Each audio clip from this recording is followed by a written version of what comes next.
Hello and welcome, everybody. I'm Jono, the Eternal Optimist, and how you doing? Woo! Welcome! It is Saturday. It's been a whole week since we finished Baldur's Gate 3, and it feels strange. No, it's not. It's been 2 weeks since Baldur's Gate 3. Last week we did the Code Vein power through. My bad. Oh, you can see my brain is scrambled. I've been working very hard, both IRL job as well as for the channel. As you guys saw with the music video, Thunderbringer. I think it was a big success. Welcome, Jetski Sam, Alexa, serial designation N. You almost said COVID. Almost. I think I had it once, twice. Yeah, I think I've had it twice, but both times have been, not bad, not terrible. Like fever, not great, but yeah, I think actually the vaccine was worse. like I had the first shot and it was fine, and then the second shot I lost an entire weekend. I was just like shaking and fever and hallucinating, and yeah, that second one really got me bad. but I mean, it did its job, because when I caught it in the wild, my body was fine. It handled it. So, it did what it was supposed to do. Hello, Hector. Welcome. Hey, Jono, just dropping in. Hope you have a fun stream. Thank you. Yeah, today is going to be a bit relaxed. I've been sweating with the Code Vein, finishing off Code Vein and then diving into the Doom DLC. My wrist hurts. And I think besides all the exercise I've been doing recently, I think I've been sweating a little too hard in the gameplay, if you know what I mean. So, yeah, my right wrist is a little sore. So today, we're going to take it easy, and it's going to be a nice little chat stream while I show you guys just how much work goes into a music video from me. Everything that I do from like 0 to full, I'm going to show you the behind the scenes on what it takes to make a video like that, because it's very easy to consume content. It's very hard to make content that's nice to consume. Oh, it's kind of like a puzzle, right? Anyone can make a hard puzzle, but making a fun puzzle, now that's the challenge. Oh, okay. Sorry, I'm just rubbing my wrist at the same time. I also cooked burgers today, but I did everything. I made the patties and the burger buns. So it was a full 100% Jono cooking session. I made the burger buns. They were very nice. So yeah, fresh bread and burger. Delicious. So I'm full. What about bird flu shot? I think I had that when I was a kid. I can't remember, to be honest. I do remember when I was in grade school, I got called into the nurse's office. Everybody was being called in, and I sat down, and then they stabbed a needle in my arm, and they're like, okay, you can go now. And I'm just like, what? What? What? Huh? I do remember that. In hindsight, that's slightly concerning. In hindsight, that's really concerning. But I'm here. So I guess it's not so bad. Hi, Lord V's. Welcome. Quippers United. Hello. Yes, everybody. Quippers United is one of the singers for the chorus song in Thunderbringer that we released today. It is now public for everybody. I also posted it in the official Epic Music Discord. They have like a section for covers. So I posted it, and hopefully some people see it and they like it. Also, everybody, the community rewards are now up on the Discord, so you guys can have super muscular Zeus as a wallpaper if you so desire. It is 1440p. That was the original size that I received it in. If you want it bigger than that, you're gonna have to use an upscaler. There are lots of, you can just type into like a Google search like AI image upscaler, and you can throw it in there and make like a 4K version if you really want a 4K version. But yeah, the artwork is there, as well as the backing track. So if you guys ever want to sing at karaoke, you can use the cover song that I had commissioned, because honestly, you guys basically paid for it.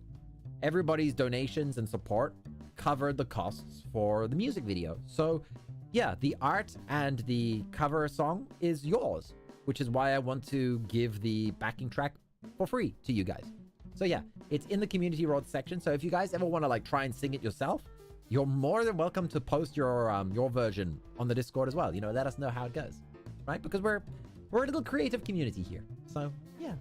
Karaoke. Okay, Jono. Okay, Jono, get to singing it right now. No one is stopping you. Is that a challenge? Is that a challenge? Hold up. Are you challenging me right now? I can try. Let's see. We'll do it. We'll do it. Let me just unmute it. I gotta unmute the chorus section so that we've got everybody else here. Let me just check if it's got everyone. When does a candle become a blaze? Okay, cool. We got everybody. Nope, that one's got to go up there. Okay, and then I can unmute it. Okay, karaoke. Let's do this. Why not? Why not? Oh man, I just drank like a whole smoothie. My stomach is full. I'm gonna burp. I guarantee I'm gonna burp while singing this. But let's try it. Oh my goodness. Well, now you guys will get to know what it's like hearing the live version versus my version.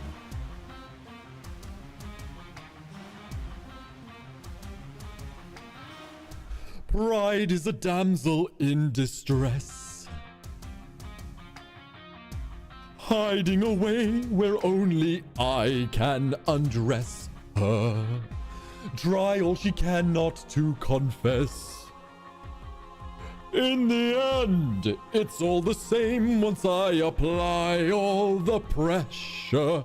Thunder, bring her through the ringer. Show her I'm the judgment call, the one who makes her kingdom fall.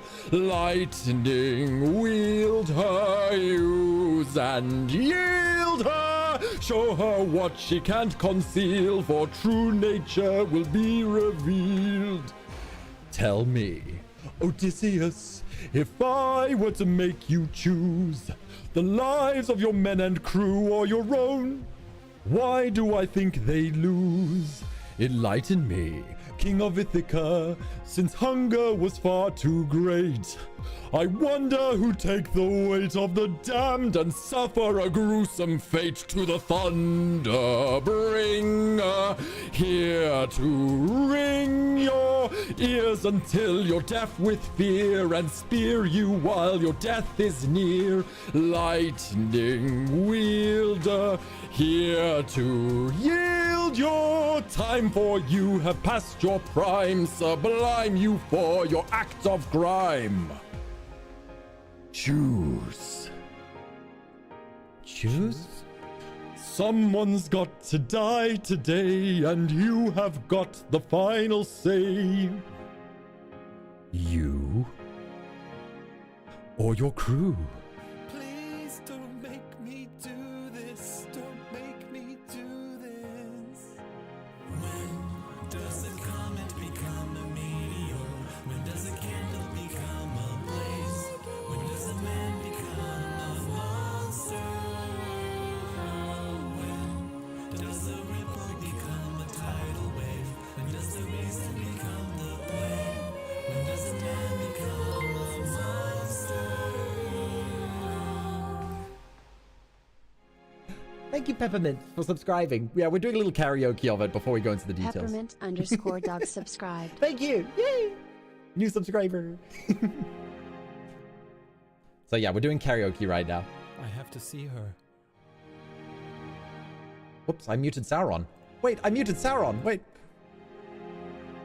Captain. I have to see her. But we'll die. I know. Thunder, bring her through the ringer. Show her I'm the judgment call, the one who makes her kingdom fall. Lightning, wield her, use and yield her. Show her what she can't conceal, for true nature will be revealed. Woo! Oh, okay, well that was a unexpected karaoke. Not bad at all. I did not plan for that. You guys sprung that on me, but I accepted your challenge, Jetski. Also, I like my little twist on the final part, because I wanted when he does the Thunderbringer here to ring her part the second time at the end after the captain but we'll all die, I wanted to change it up a little bit, so I made it more like Disney villainy, where he's like, Kingdom Fall! You know, make it more stage play dramatics. Yeah, so that it's different to the sort of musical one, which you first heard earlier in the song. So yeah, thank you so much for subscribing. Let me see here. What's up? Lord Peace. Hello, beautiful Jono. Thank you. Speaking of burger, someone left a half-eaten burger. What a waste. That is a waste. A perfect Jono meal, but when you stream it, it gets stuffed, bro. Really. Come on. One day, you want to know what's funny? Is that, oh yeah, I can put on the background music. There's actually like a creator studio, like a live streamer studio, which has like a built-in kitchen that theoretically I could book out and do a live stream in that like live stream subscriber kitchen. It is a possibility, but I don't know how much it would cost. It would probably be very expensive, and I think you guys would prefer like more cover songs and more Jono models. I mean, my setup's not bad in my kitchen. I mean, it's pretty good. I think the production values are pretty good. Let me just see here. Lamau, you survived. I'm gonna burp. Karaoke, get drunk. Oh, you're right, he should. I did it. See, guys, I did something for someone special. Deep voice for the small boy. Yeah, I got, my range is pretty high. A few years ago when I was hanging out with Tier Noir, we were just chatting, and then all of a sudden I went, oh shit, and he went, shit,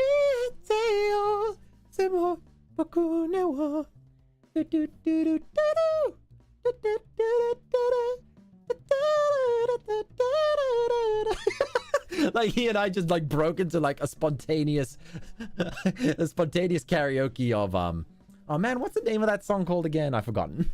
It's from Tokyo Ghoul, the opening one.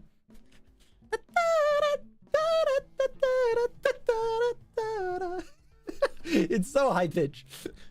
I can't start the music without getting closer. Fun to bring a villain version. Well, Zeus is kind of a villain, sort of. I know he's supposed to be like a hero and the king of the gods, but I mean, the way he treats the ladies is pretty villainous. And his wife. Poor Hera. It was Unravel. That was it. Yeah, Unravel. One day I'll do Unravel. You know, there is a song that I want to do now. I can't play it. I'll guarantee get a copyright strike. I'll save it. I'm gonna save it for Valentine's Day.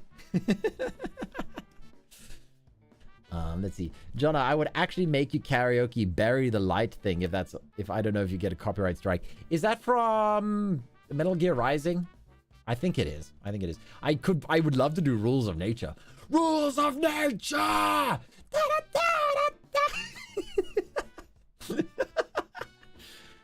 Hera being the goddess of fidelity and marriage doesn't make sense in that world because of Zeus. Yeah. Bury the Light is from Devil May Cry 5. Ah, I thought so. I think I have. Like, a friend gifted me Devil May Cry. Let me just have a look quick. Hold on. Just a second. Oh yeah, I got a whole bunch of more music for the RPGs that I'm going to be starting up soonish. So we can listen to some funky music that's copyright free. Some funky music for Jono Funk, I thought would be a perfect idea. I ended up getting like 50 albums. So I got plenty of music now, which is copyright free, and we can use it for the channel. We can use it for see. So if my players ever go into like a disco, we got the music. I'm trying to go for that like 90s anime mecha feeling. That's kind of the one session I want to do. Okay, let me check my games. Let's see. Devil May Cry. I've got Devil May Cry 5 and Devil May Cry. So the original and number 5. I don't have number 2, 3, or 4. Whoops.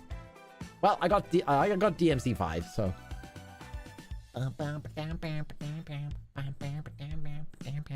All right. Thank you for subscribing, Peppermint Dog. I hope I can make you laugh and have a wonderful time here. Bury the light deep within. Cast aside, there's no coming home. We're burning chaos in the wings, drifting in the ocean all along. Cool. Okay, so today's stream is just going to be me chatting to you, and we'll be going behind the scenes. Now, I already opened this up earlier.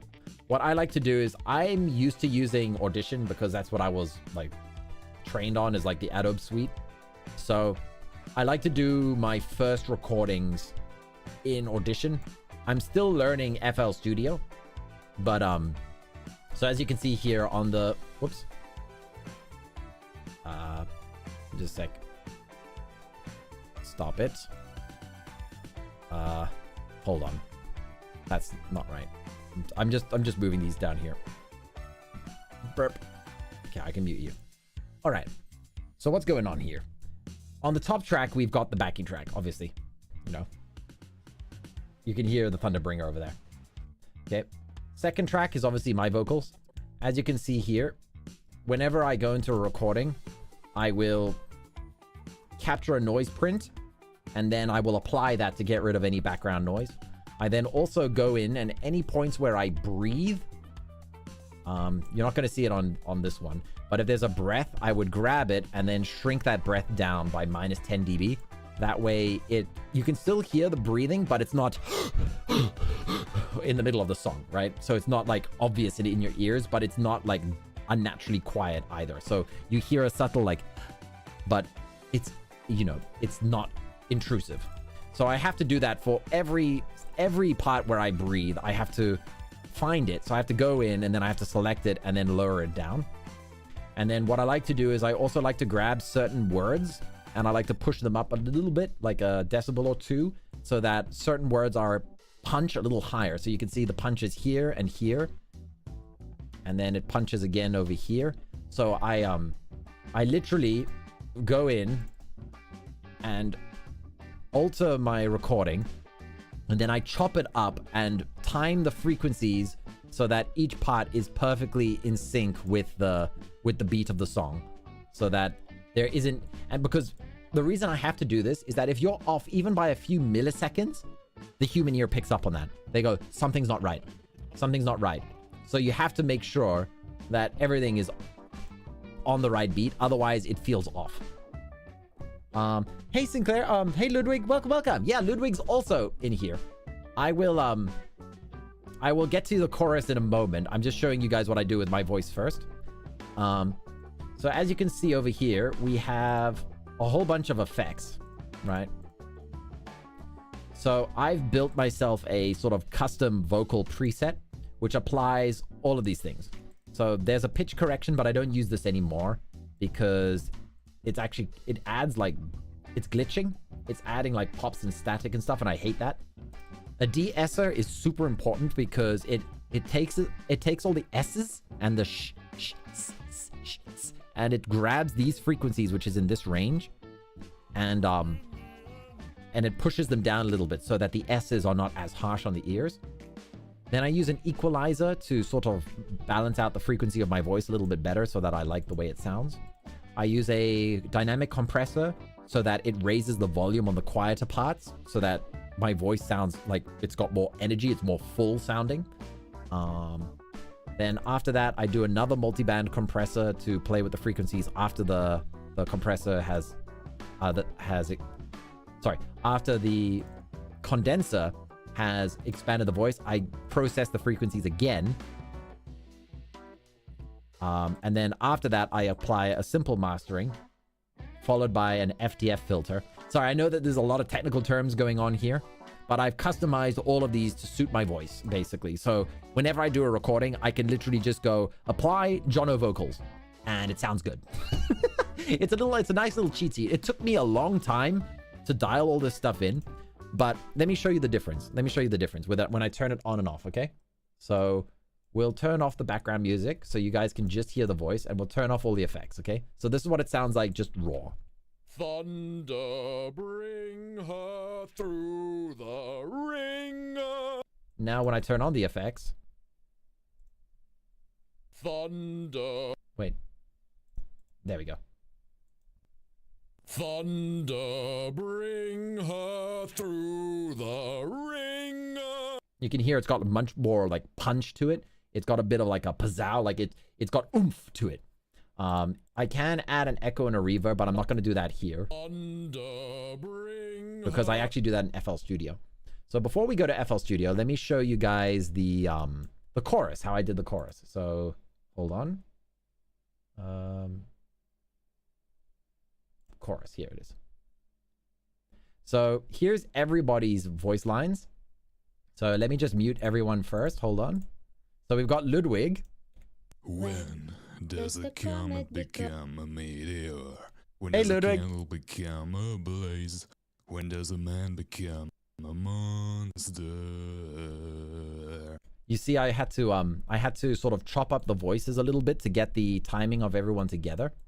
And like, it doesn't matter so much because there's a lot of people are singing at the same time. So the frequencies, everybody's frequencies sort of join together. So even though there's like a bit of a silence cut here for Ludwig, when you play it with everyone together, it actually sounds great because other people's frequencies fill in that spot. When does a man become a monster? Quippers! We got Quippers. When does a ripple become a tidal wave? When does the reason become the blame? And if we combine Quippers and Ludwig together, When does a comet become a meteor? right? So we got that bass. I also added in a little bit as well. Where is it here? Was it this one? When Wait, hold on. I gotta mute everyone else. does a comet become? Oh yeah, I did two. I did a medium, like my sort of normal voice and then my bass voice.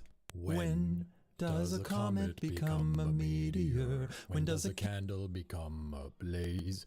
When does a man become a monster? When This was me singing as low as I could go. does a ripple become a tidal wave? When does the reason become the blame? When does a man become a monster? And you can hear there that there's an actual auto tune coming in as well. I decided, oh my goodness, I have the wrong, it's F minor. Oh no, no, it's supposed to be F minor. No, I have the wrong auto tune. No, let me fix everyone quickly. Hold on. I can fix them. Also, we'll play the music while we'll just have some music playing while I quickly fix everybody's auto tune. No, that hurts. That hurts a lot. That really hurts. Hold on. Okay, you're an F minor.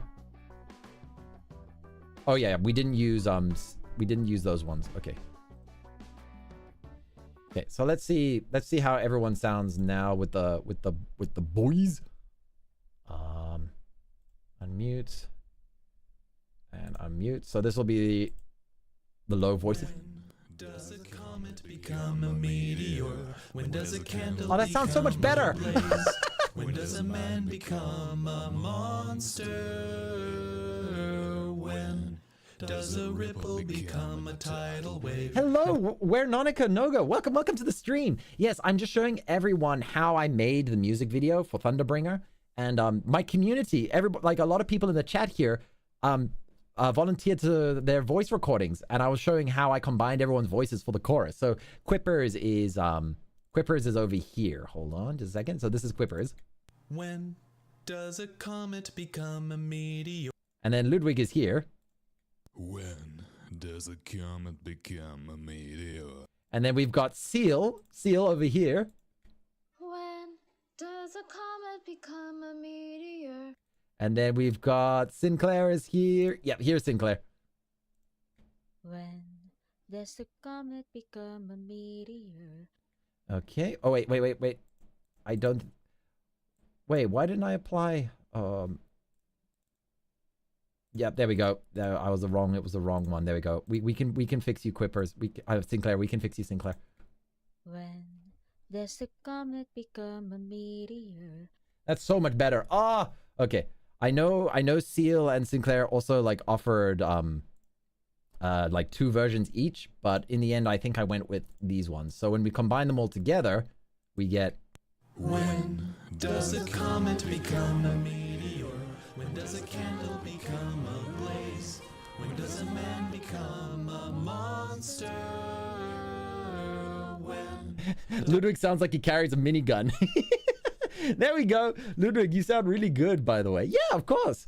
Hearing my own voice is so terrible. I know the science why, but it's still painful. Yeah, it's because you're used to hearing it in your own head, in your own skull, and when you hear it outside of that, it has an uncanny valley feeling. It took me a while to get used to my voice. Wow, I rarely come by your stream, so I didn't know you produce music. I don't really produce music, but I know how to mix and master vocals. So yeah, I was just showing how I made everybody. So when does a man become a monster? So once I was happy with the chorus, I then rendered that out and threw it into Thunderbringer itself. So everybody's chorus is this yellow bar over here. And as you can hear, I'm applying frequency changes and everything to it.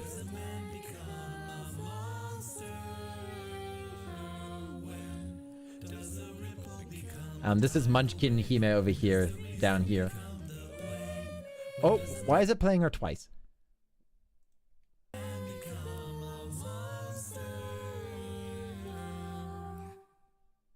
There we go. Oh, that's why. Okay. Then Sauron donated his voice as well. Captain. Sauron has a wonderful voice. I have to see her. If you guys haven't checked out Business Casual Sauron's channel, he's got I'm trying to push Sauron to do some like narration, like an audiobook, because his voice would be wonderful for audiobooks. But we'll die. I know. He played our voices individually earlier. Hey KJ, welcome. Namame, can't help falling for this cuteness, Sinclair. Yeah, I'm a help. Aw, Ciel and Sinclair sound cute too. Of course, Quippers, when I first heard the chorus, I was like, who's the one doing the very low bass? Yeah, we want, when you do chorus, you need a whole range. You need bass, alto, tenor, soprano. So yeah, basically need the whole range. So yeah, then when it comes to the final part for Thunderbringer as well, you might notice that there's another track over here. So what I decided to do to try and make it stand out from the previous Thunderbringer part is I recorded this bit. It's literally me doing like a freaking Gregorian chant, just and this is all in one breath, by the way.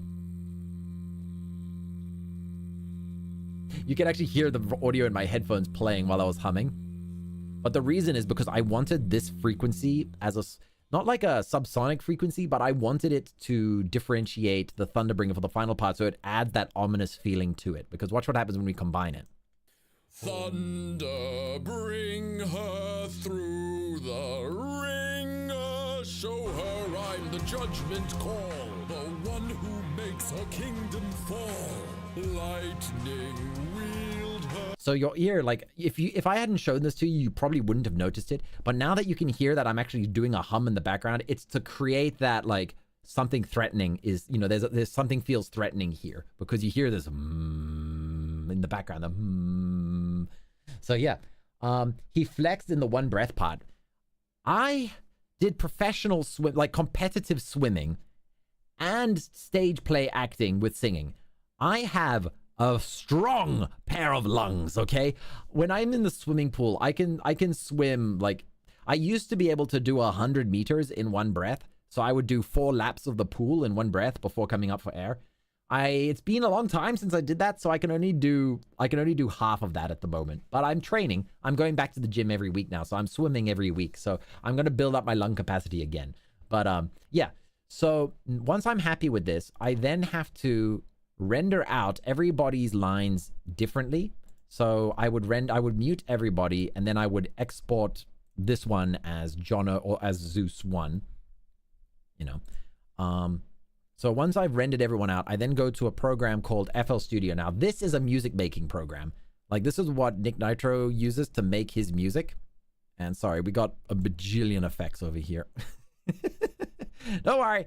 I'll explain them a little bit.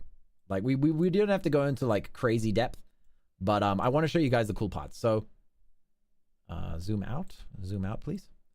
So as you can see, I then put everybody's lines in. So I do my mastering, like my first master in Audition, and then I throw it into FL Studio, and I assign different It is a damsel in distress. So you can hear, right?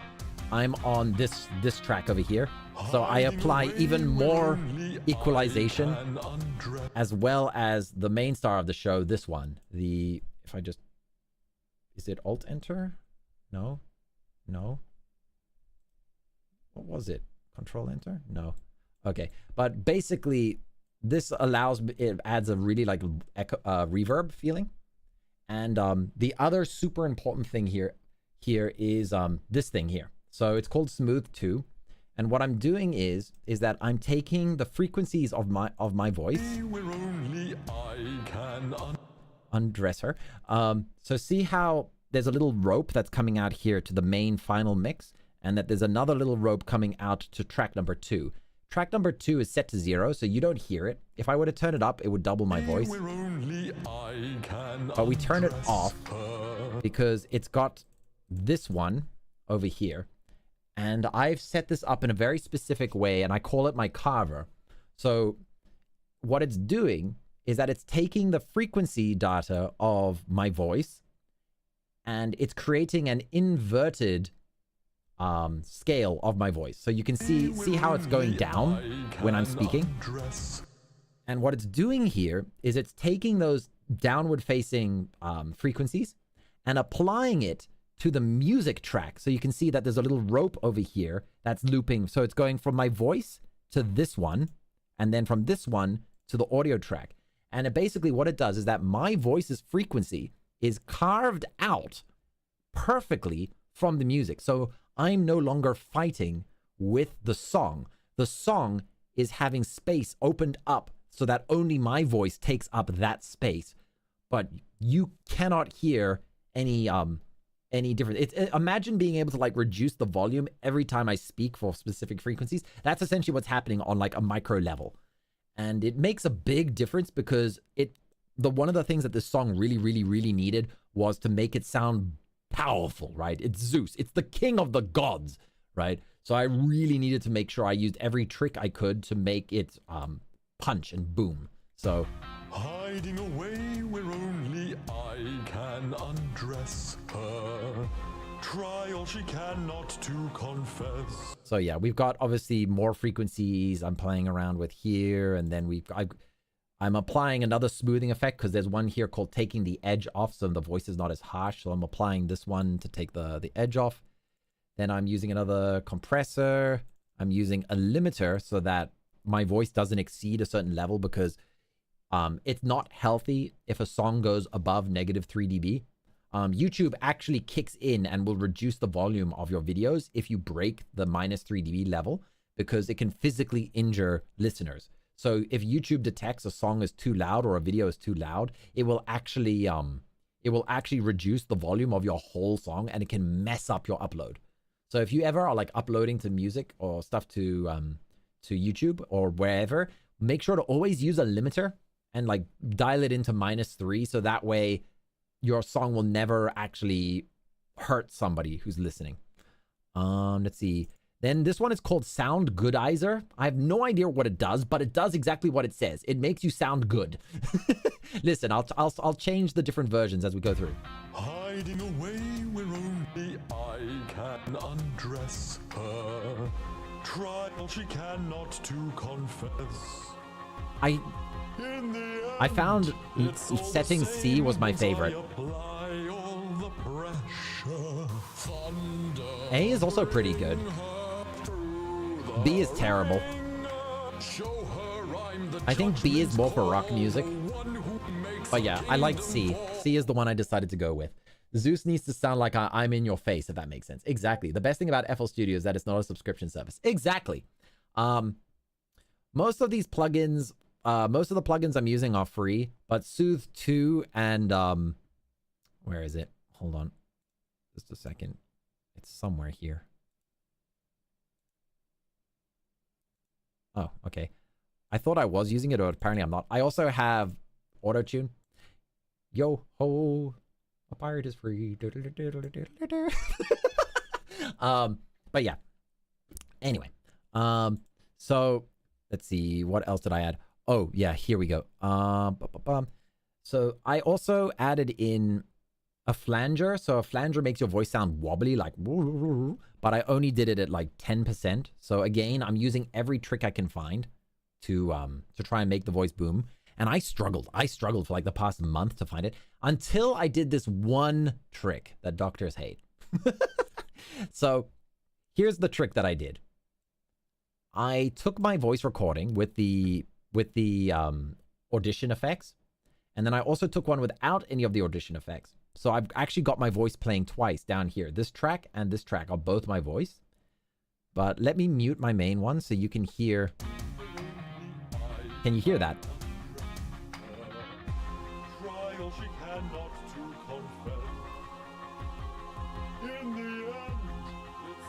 Now, why did I do that? Because I'm using something here called Stereo Shaper. And it's a little trick that essentially makes whatever you apply it to rapidly jump between left ear and right ear. So imagine going left, right, left, right, left, right, left, right, left, right, right, but like 100 times a second. So it's like, right? So what ends up happening is that it tickles your ear. It tickles your ear is the best way I can describe it. And I found that when I did that, when I took the main recording voice, and then I took a second copy, and I made that second copy the tickler, it ended up reaching that sound that I was looking for, where it was just like, yes, this feels like he's right in your face, like he's right there. So I will turn off the tickler so you can hear the difference. Let's go somewhere else in the song. See, I turn it off, and it's missing something.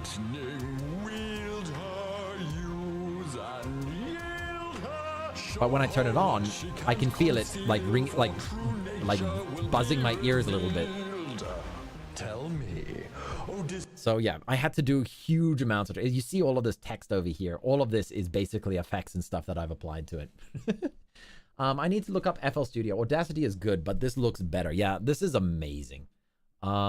It's quite the learning curve to get used to it, but my God, is it powerful. This is what Nick uses to make all of his music. He's done a couple of streams where you can see, you know, he has all his drums and instruments and everything. You know, he can easily go up to like 100 tracks in a single song kind of thing. But since I'm, you know, just using pre-made, like, you know, pre-commissioned music, I only use like 6 tracks in total max. True, I can hear a faint echo-like effect. Yeah. So obviously the big one is the reverb. This one makes it sound like I'm in a stadium kind of feeling. So I can choose exactly how, like I can show you it. I can make it smaller or bigger. So I can choose how big the room sounds like that I'm in. So if I were to make it that small, it's nowhere like.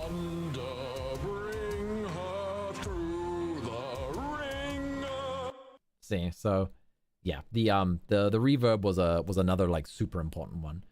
And then it's basically the same for everyone. I think for. Yeah, so once I finally was happy with my the audio, which let's not kid around, it took a long time. It took a long time to get this dialed in just how I wanted it. I've been trying to get into FL Studio, watching Nick work on music. It's a lot of fun and interesting as well. Yeah. That's it. That's also the main reason I was learning it, because I wanted to make more covers for you guys. I wanted it to be professional. So let me go to the fun one. So while I was happy with the music, I've also was working on the video itself. So I received this incredible art by Oleksandr on Fiverr. And yeah, you guys, if you want this as a wallpaper, it's on Discord now. It's on the community rewards section. So how do I get a still image moving in After Effects? Well, I have to cut it up into tiny pieces. So I had to literally go in and sort of use the pin tool and essentially trace around every aspect that I wanted to chop out, right? And then like copy it and then paste it. So, whoops. So when I was done, I ended up with all of these layers. Hold on. I also created a layer for when his eyes are fully closed and when they're half closed so that I can close them for a blink. Okay. So watch the nightmare that I'm about to show you guys. So I had to create all of these things on different layers and then paint in between the gaps. So let me just turn everything off. Hold on. Okay. So if we start off with his leg here, right? So this is his right leg, but I said leg on the left, right? So even though his right leg is going to be covering over here, if I start making his leg move, you're going to notice that there needs to be something there. There's actually a tiny little glitch in the video, which I'll show you guys later. But basically, I just do a very rough paint to expand the area outside of what is normally there. Then when it comes to his torso, I did the same thing. You can also do another little trick where if I go to his torso and I select this, right? Photoshop has an amazing little tool called Content Aware Fill.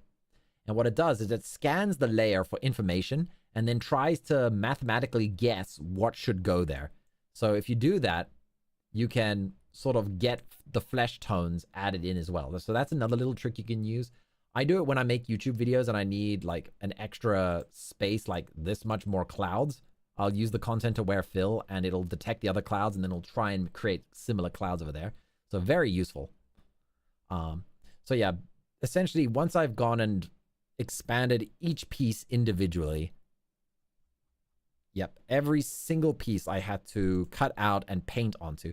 You notice I actually had to add this cloud layer as well because there was a little glitch as well that I had to fix up. And then his hands are the same.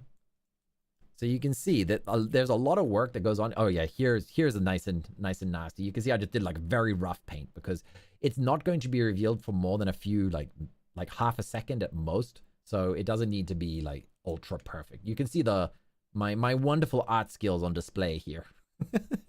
But it doesn't matter because once you put all the puzzle pieces together, like, I mean, look at this bald Zeus. But when we add in the hair and we add in the beard and then we add in the mustache, it all starts to come together, right? So once I chopped everything out from that, hopefully, wait, what? The best thing, Zeus needs to sound like he's in your face. Yep, true. I can hear a faint echo. Hopefully no one in my family walks into the room right now. Why? What would be the problem? What would be the problem, Quippers? What's wrong? What's wrong? Is there a problem? Is there a problem, Quippers? Is there something you want to say? My God, he's got APAC. I mean, I did tell the artist he needs to have the body of a god. So, mission successful. Also, my God, these yaoi hands. Like, when I saw it, I was just like, those are very big hands. Those are very powerful hands. Anyway, I thought the music part was hard enough, and then comes the image. I think the cropping the part and fixing it up together is so tedious. I actually really enjoyed it. I just put on some music, speaking of which. Yeah, I just put on some music. I just had a nice drink, and I just sort of like zoned out, and I just chopped everything piece by piece. So this was the mistake. See here. I forgot to fill in that tiny piece, and it's barely visible for a fraction of a second every 12 seconds in the music video. But unless I had told you that, you wouldn't have noticed it. So a tiny speck of the clouds shows behind his arm, unfortunately. But hopefully YouTube's compression got rid of that. So once I was finally happy with the with chopping it all out into pieces, the artist understood the assignment. Then nobody averts their eyes. I'm not Quippers. I don't have a nice view like voice like Quippers. Okay, Jay, it's okay. Anyone is welcome to submit. Like when I ask for like chorus work from everybody in the community, if anybody wants to contribute, you're more than welcome to. The worst thing I can do is say to you, I really tried, but I'm sorry I couldn't make it work. Like, I would still be happy if you submitted something. You know, you don't have to worry about sounding good or bad. I'm going to do my best to try and master it anyway. And usually chorus work is together, so everyone supports each other. You know, if somebody's weak on one note, everyone else might be strong on that note anyway, so it'll help cover that one weakness. So yeah, chorus work is great like that. You don't have to worry so much. Okay, let's see. It's getting too sexy. Avert your eyes. He needs to have the body of a god because he is a god.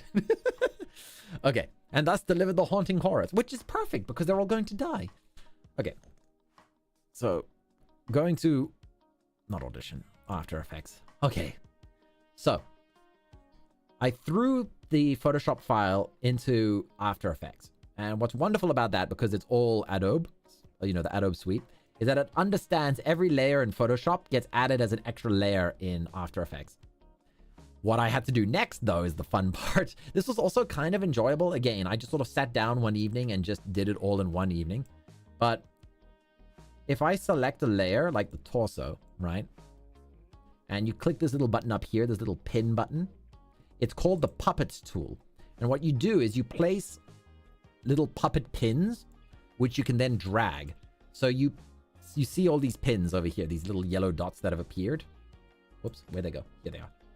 So these yellow dots are all points that I can now grab and move. So as you can see, as he's breathing, oh, and there's the glitch. There's a glitch over here. Oh, it hurts me so much every time I see it. Anyway, so what I have to do is zoom out. So see all these dots happening here? That's my loop pattern. So here's base, and here's base again, and here's base again.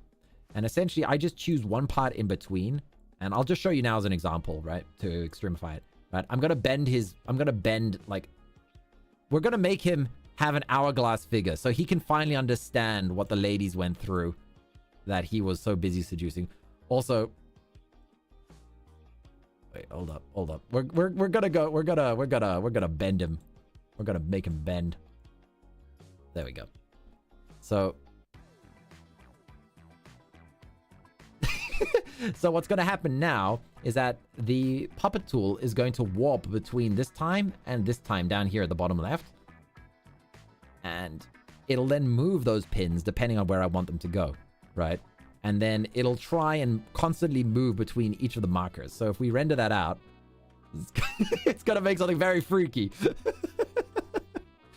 But that's the gist of it. So let's undo that. Obviously, I'm not going to save this, but I'll show you another thing. So I had to do that for... Oh my god, what's happened? Okay, I think everything is fine now. So the tricky part was, one, making it feel like a natural breathing. And then also, because the face is such an important detail, I had to work super hard on the face and hair to make sure that the face, hair, and beard all moved properly. But I'm going to show you this just because it's funny. Hold on, where is it? His face? I don't think the face has a puppet thing. No. Okay, I didn't puppet his face, but I'm going to show you now because I'm going to do it anyway. So let's puppet here, and puppet here, and there. And now watch what happens when I grab here. Mrr. We could have sad Zeus and angry Zeus. Angry Zeus. Sad Zeus. Angry Zeus. Sad Zeus. Angry Zeus. Roar.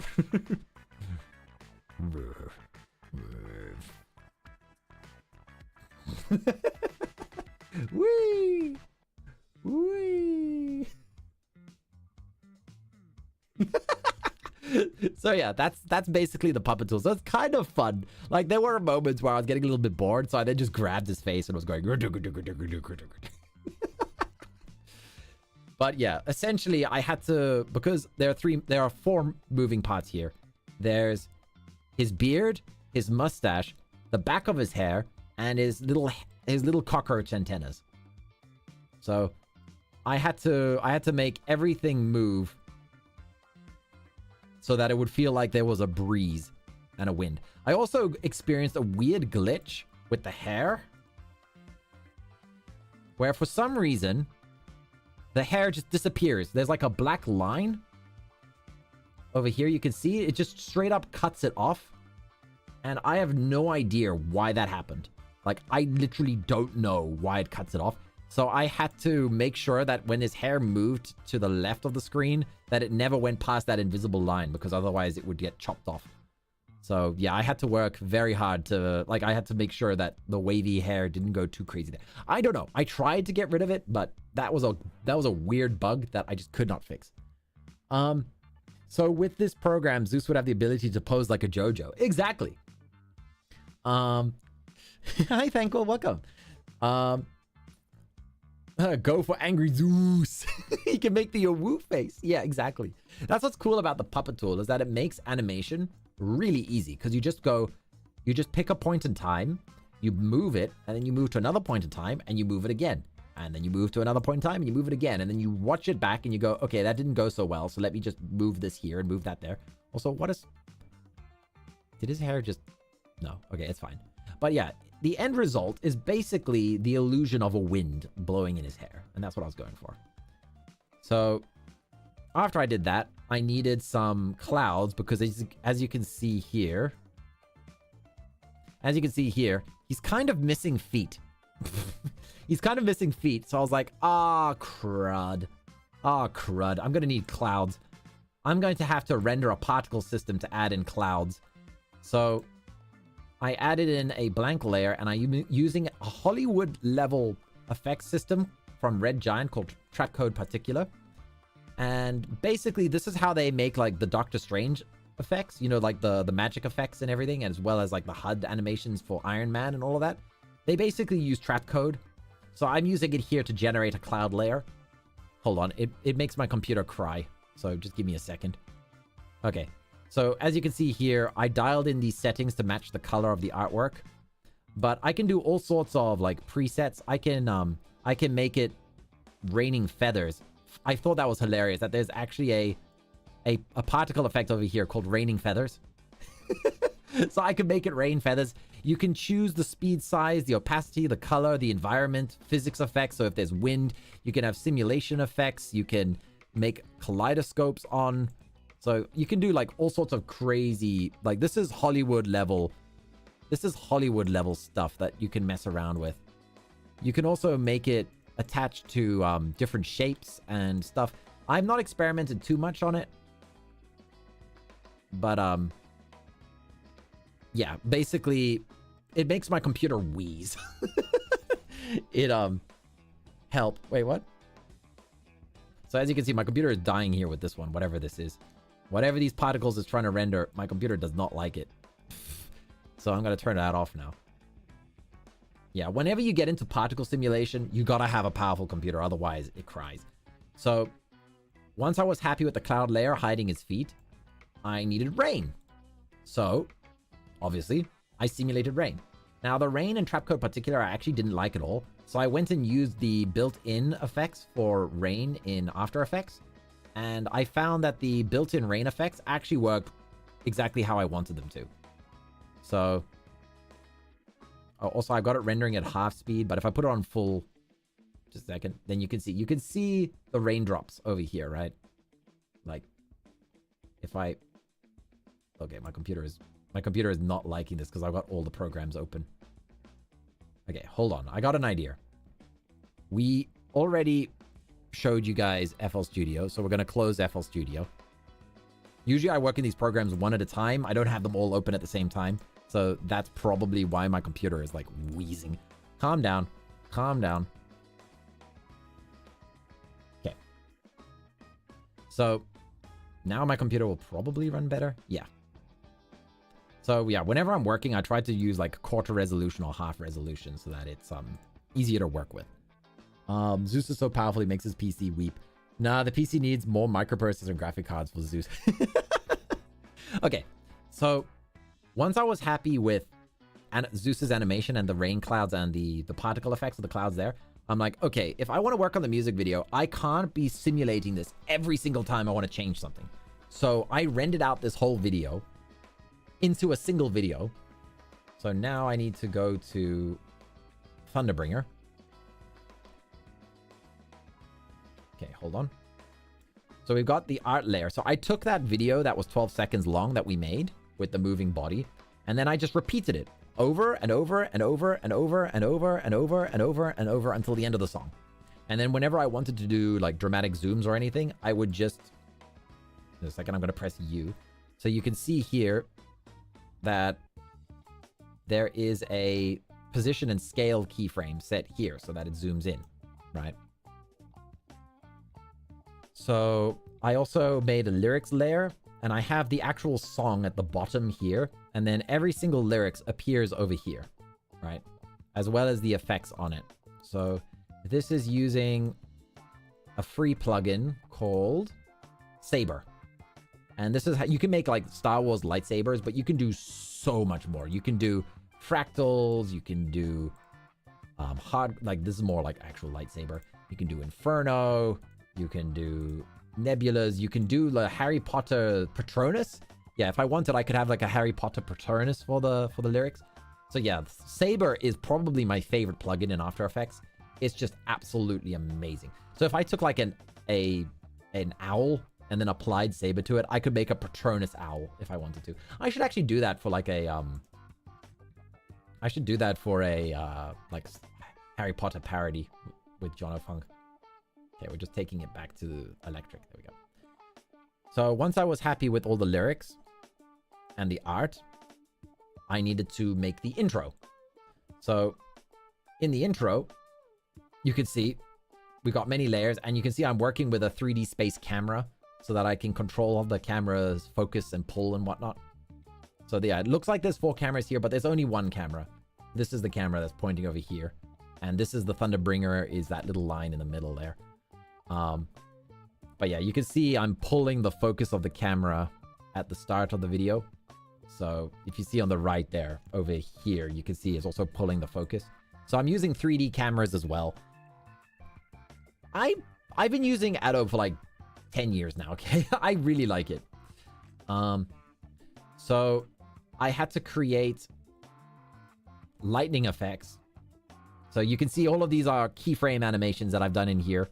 So I went in by hand and chose where the lightning was going to appear every time. So hold on, fit to screen, and we'll shrink it down. So every time I wanted a lightning strike to appear, I created a lightning using the lightning and solid compositing. So yeah, basically I created this lightning, and then layered it with the smoke so that it would appear as if it was behind. It would appear as if it was behind. There was a good one. So you can see here that lightning blast is in the cloud cover behind it. That spinning epic logo is really easy. Basically, I took the where is it? Where is it? Where are you? Come on, where are you? It was this one, right? Yeah. No. Here we go. Epic logo. Basically, I used the shatter effect and I extruded it and I made it. I clicked this little button here to turn into a 3D object, and then I just rotated it. So extrusion basically makes it fatter. So if you want, we can make it like dummy thick. We can make the epic like epically thick. And then I just rotate it. Dummy thick. Domain expansion. Extra thick. Right? But realistically, 0.5 was already good enough. So yeah, that one was like probably the easiest thing to do. Yeah, once you actually learn After Effects, you can do so many cool things. Can we get a cow Zeus too? Moo. Lael, welcome! This looks so complicated. Yeah, welcome to the world of visual effects. But yeah, once I was happy with the simulated lightning, the lightning effects, so like it was in cloud cover, because I wanted this really dramatic, moody opening for the thingy. Also, Lael, how was your holiday? My cover song came out yesterday, so it's now, you can check it out. It's Thunderbringer. I've been working on it for a month. So I wanted this like old school like movie opening with dramatic cloud cover while the credits were playing. So we just did that. And then I literally took a real life video of cloud cover and I just made it the real life clouds, but I just applied some visual effects to the color details to make it explode out before it transitions to Zeus. So I have something here called the merger layer, which essentially is where I'm starting to combine everything together. So we're starting to merge things together. So that cloud explosion happens over here. Boom. And then it transitions to Zeus singing. So you can see it's starting to go now. But I found that the clouds I simulated before wasn't enough. So I decided to simulate even more, but now not using Trabucco particular. I used turbulent displays. So basically random noise. And I created my own little cloud. So I generated this cloud once and then duplicated it like 5 times and then rotated, changed the opacity, repositioned and moved them. So you wouldn't realize that they're all the same cloud, but they're just duplicated and moved around a lot. So there's a cloud here, there's a cloud here, there's a cloud up here, and then there's a giant cloud. Up here, there's a giant one that is 30% opacity, so you can only see 30% of it. So it creates this like movement in the background that your eye might pick up on. So it just makes the whole thing look less still, but that there's always some movement happening in the imagery. So we've got the rain and subtle cloud movement on top of Zeus moving back and forth and breathing. Thank you. I had a great time, although your skin is burned almost to ashes. Oh my goodness, Lael. I hope you're okay. Yeah, we finished Code Vein. We beat it. And I only died 34 times. I beat the game with 34 deaths. Yakumo carried me. Wow, I need to watch the VOD. Yeah! Let's see. After Effects is like Photoshop with a timeline. Yeah, but even more layers. Hi, Hilly. Welcome to the stream. So as you can see, I'm starting to get happy with this, but we need Zeus to make some lightning, right? So, let's see. Where is it? Undress her. Here we go. So, we need lightning. So, I bought this like 5 years ago. I bought a pack of special effects that literally are pre-made effects that have a built-in control system, so I can change them however I like. So I chose the color I liked. I chose all the aspects that I wanted. I dialed it into exactly how I wanted. And then once I put it on here, I just changed its position, rotation, and scale so that it would fit his arm perfectly. And then I applied a second one with the blue one exploding out. So this one. So we got the bottom one, which is the gold one, and then the blue with the one exploding outwards. So now I was like, okay, now it's looking good. Like, I'm really starting to enjoy this. You know, I'm applying the effects over here. I'm applying the explosion over there. Things are looking great. And when I was doing the lyrics, I wanted Zeus's lyrics to literally be huge because he's a god. And I wanted the mortal lyrics to be really small. So when Zeus is speaking... Now, I can't unsee this, but I was supposed to... Hold on. I was supposed to chop the clouds out over here. These clouds are not supposed to be here. They're not supposed to be here in this shot, and I forgot to take them out, so they're in the final render. And now I cannot unsee it. These clouds literally move between the shot, and I can't get rid of them. And I'm like, I only saw it after I hit public, and I'm like, I watched this video 50 times. How did I not see it until I went live? So yeah, those clouds are stuck in there forever, as well as the tiny little gaping hole in his armpit, which is only there for a frame. So there's a tiny little gap in his armpit, but other than that, there are no other bugs, no other mistakes. So yeah, I wanted Odysseus to be on this hand, and then the crew on the other hand, so that I could do sort of like visual storytelling where essentially just by watching the song, you can see the choice being made where he's like, you over here, you, or your crew over there. And then when he's singing, he's over there. And then when the crew is talking over here, yeah, but will die. When the crew is talking, it's the hand at the top. And Odie is the hand at the bottom. And then when he finally chooses to sacrifice his crew, the lightning charges up and boom. We know that. I also wanted to do a cut. Oh, you can see here, I did a flash frame. I did a flash frame to make it extra dramatic so that it really emphasizes the death of the crew. So essentially he's like, I know, but we'll all die. I know. And Zeus is like, okay, you've made your choice. He closes his... Even Zeus closes his eyes. So Zeus closes his eyes, charges up the lightning. There's a brief flash frame. And then we immediately cut to Zeus to make it look like they're being killed off screen. Right, so then you just see the blah. I also added in a thunder crack effect. So if we hit play... No. No, stop. Thunder So yeah, basically they're killed off screen. Like if I could make one more change, I would make it that I would make the audio of the thunder on the left, because when I did the mixing for Business Casual Sauron and myself, I made Sauron on the left ear and myself on the right ear. So let's see if... Captain. Wait. Captain. So Sauron's on the left I have to see her. and I'm on the right. But we'll die. I know. Now, I wish I'd changed the thunder crack to also be on the left, because that would have just been that extra little detail, but too late now. That's so cool. Yeah, thank you. Yeah. This is the thing with Hollywood work, because again, I work in the games and movie industries.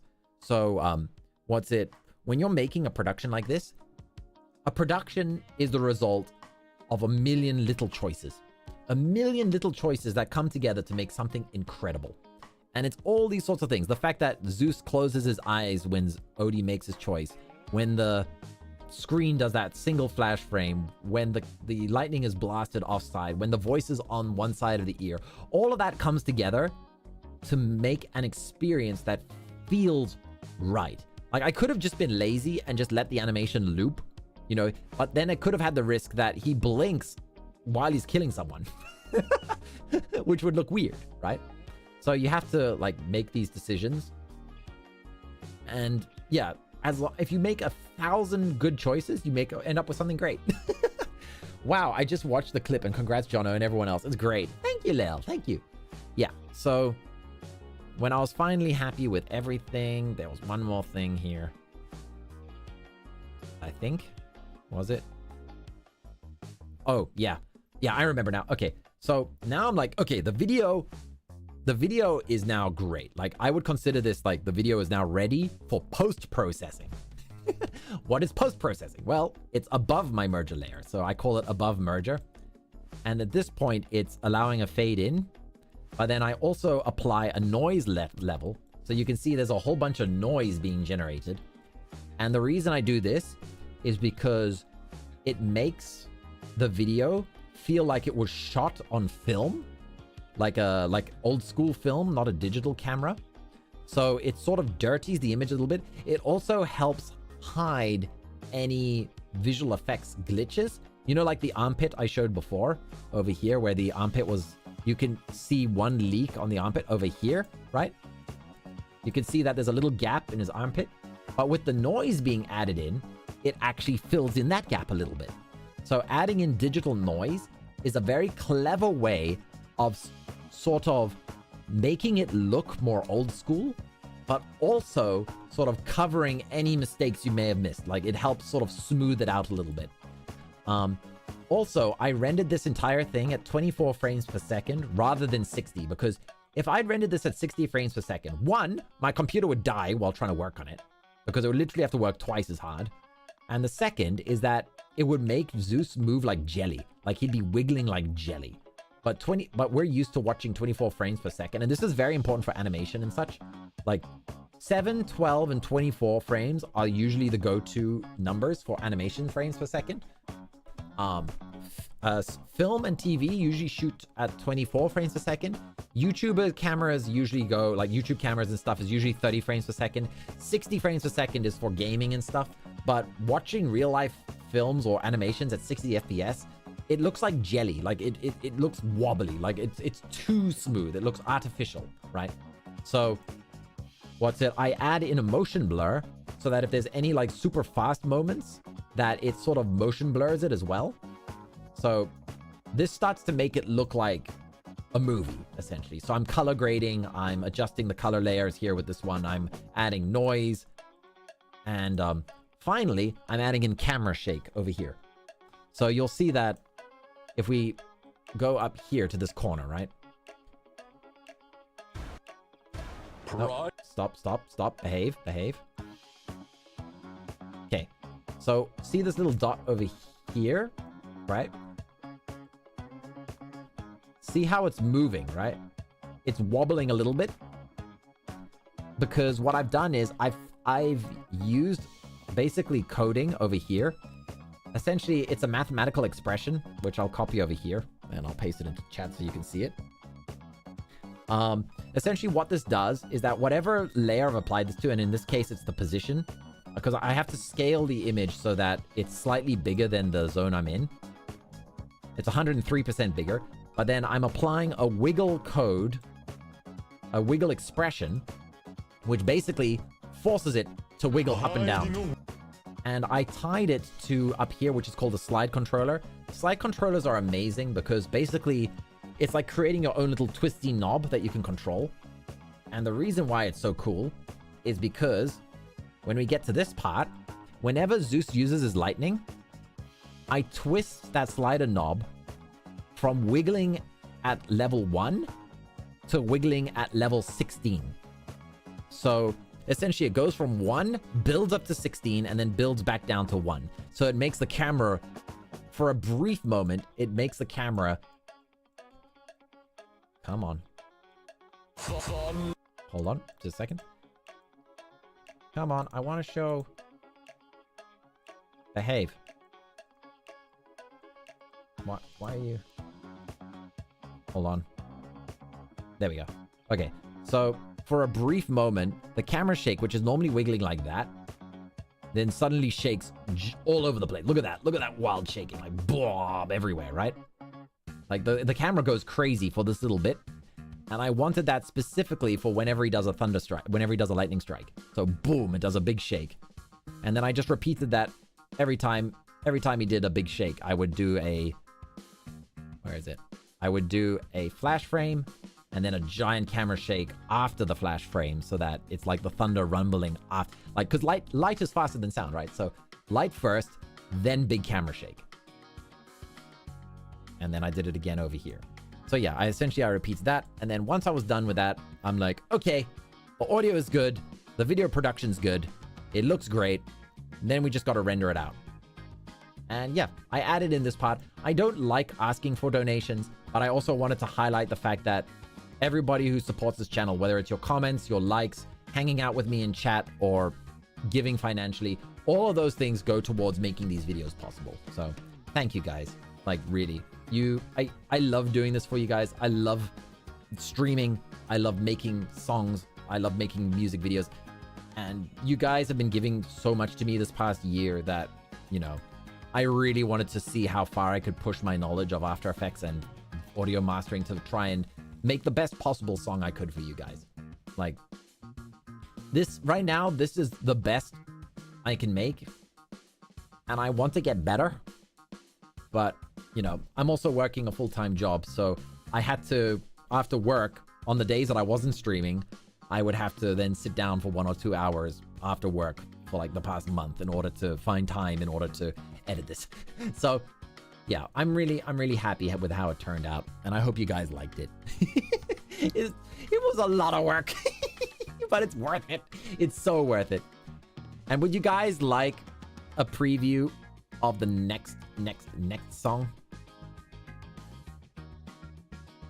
Hold on, I gotta find it. Just a sec.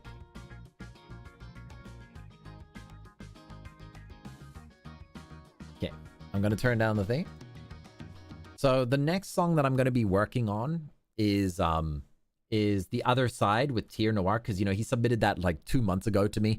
So I had to prioritize Thunderbringer. So I'm going to work into After Effects now because, I already mixed and mastered the vocals for Tier and I. So the audio side is already done. I've now just got to make the music video. So hopefully that won't take me a month. It might take me like 2 weeks if I'm really pushing hard.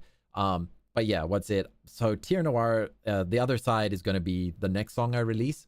And then probably Beggin'. But the songs after that is this one. You guys might recognize this if you watched the 2023 Trigun adaptation. I'm going to sing an English cover of this song.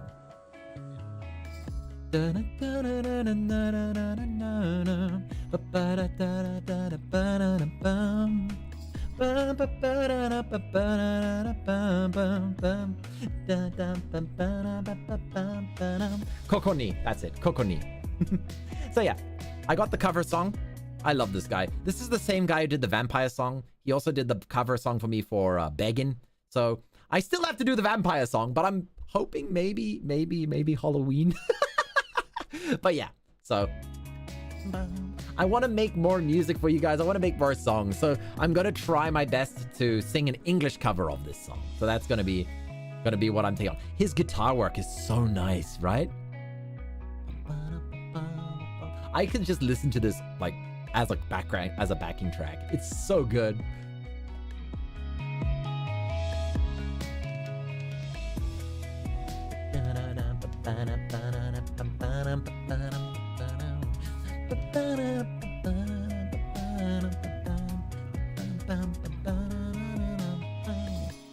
Yeah, he did good. He did good. So those are my plans. Those are my plans. Also, we can go back to... You go back to the funky music. I'm so happy I got to know this channel. Oh, I'm glad. I'm glad. I did an interview today, by the way. Hold on. I will share it with you guys. You may have seen him on Discord, but we had an interview today, literally just before the stream. Like 30 minutes before, like we finished it like 25 minutes before we had to go live tonight.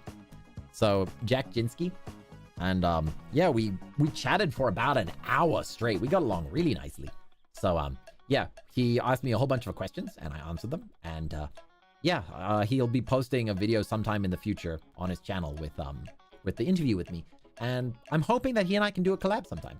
I believe he's debuting soon as a VTuber. So he's got a model now and he's doing some pre-debut practice. Yeah, he's doing a mini debut. So yeah, really nice, Jack.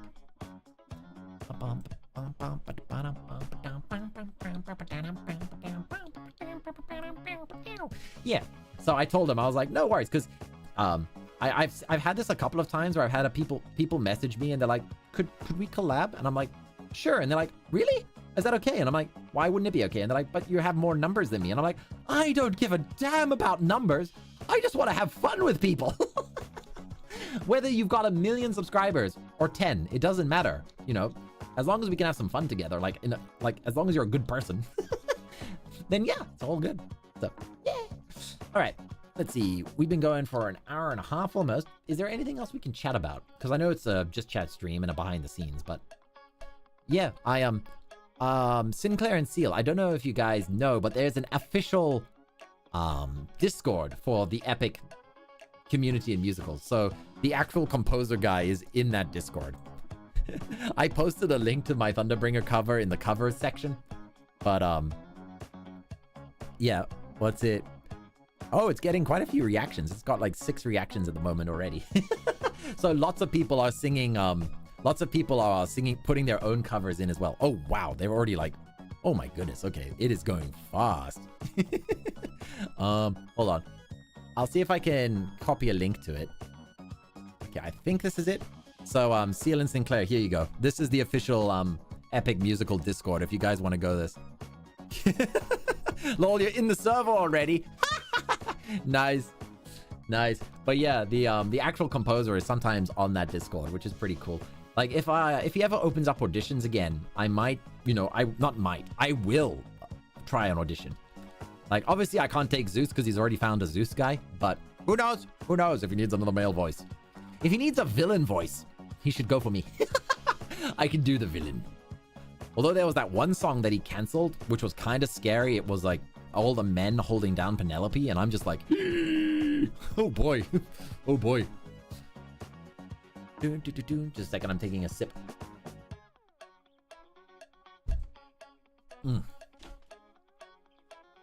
Oh my goodness, my throat is sore. I don't do a lot of just chat streams. I usually do gameplay screams. Ah, that's a Freudian slip. Wait, what did Jetski just do?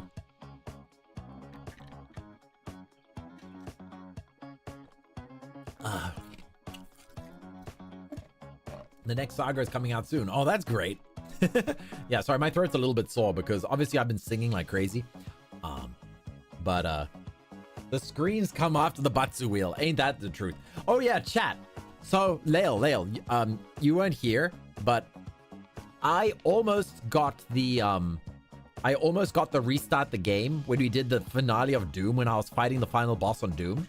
Then I almost got it again in Code Vein, fighting the final boss of Code Vein. I literally got the free pass right next to the restart the game on Code Vein.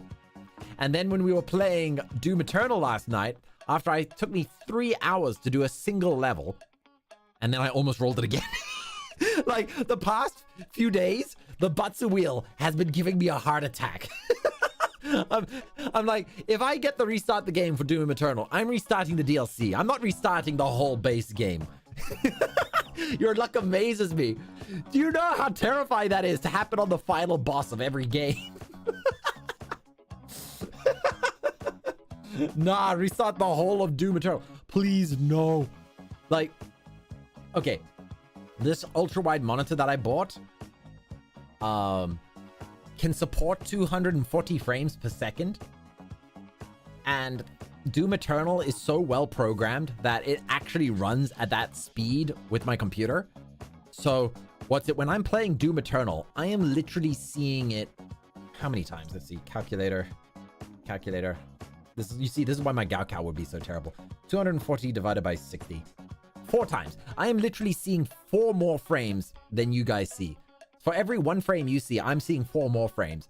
And even then, despite it being so smooth, even then, I'm still struggling with Ultra Nightmare. Like, last night, I had to lock in, like, so hard mentally to complete that 1 level. Oh my goodness. But by the end of it, I was on point. Well, that just means you can have all the fun you already had. Again, Doom's engine is amazing. Yeah. Jono. What? I got a calculator. Ugh, my throat hurts. I got an idea. Let me show you guys this. Hold on. So when I reached out to the hold on just a second. When I reached out to the artist for Zeus, I said to him, I said, I don't like AI generators, but I'm using it here for brainstorming and concept posing. So I've generated, this is the look and feel I'm going for, but I want a real artist's work. So this was the image that I sent him. So I generated this one using an AI generator. And I said, but I really, this is just like a mood, a feeling. This is the kind of feeling I want to go for. But, please, you do you. I'm just like helping you see what I'm looking for. So yeah, this was the sort of like concept thing that I sent him. And then like literally 3 days later, he sent me this. Like within 3 days, he'd already done like all of this. And he's like, is there any feedback you'd like? And I said, I'd like some lightning imagery and storm engravings on the bracelets. And I also want his beard to be much more wild. I said, I really want the sort of like almost Kronos type beard. I want him to be like, really powerful in that sense. So what's it? About 2 weeks later, we got the final version. So yeah, we went from that to that. Hold on. There we go. Before and after.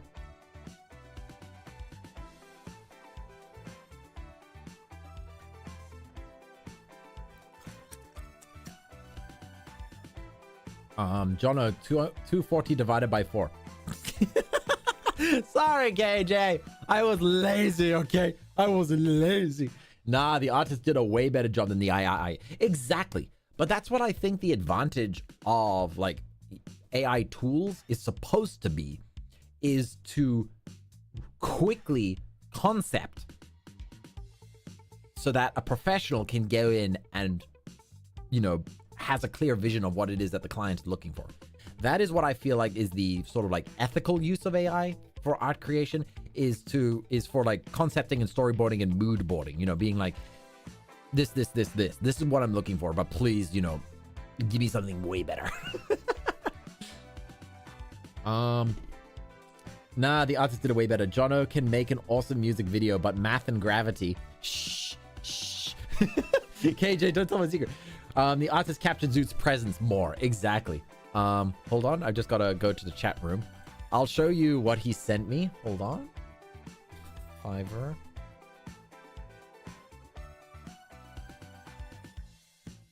Hold on. I just got to open up my messages with him. Because he sent me 2 like examples of what he was going for. Just a sec. Copy this, then open this here, paste that there, and then copy this here and paste that there. So these are the 2 reference images that he sent me that he was going to go for. So hold on. I will then share my screen again in a second. So he said, this is what he'd look like for divinity. He was going to use this as his reference for divinity. And then his reference for the pose is he was going to use this one for the power pose.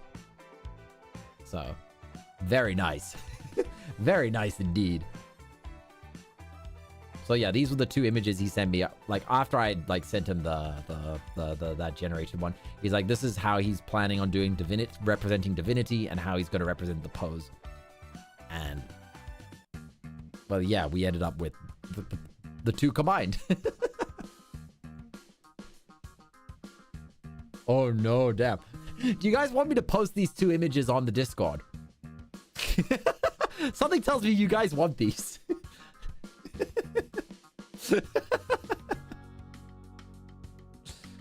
I need those 2 pictures from references. Okay, hold on. I'll put it under art. Yeah, I'll put it on. Well, no, that's under promotions. I'll just put it in the chaos posts. Yeah, chaos posts is where it belongs. So copy, paste. Hopefully that link will work for you guys. And copy, paste. There you go. It's in the chaos post section. There you go.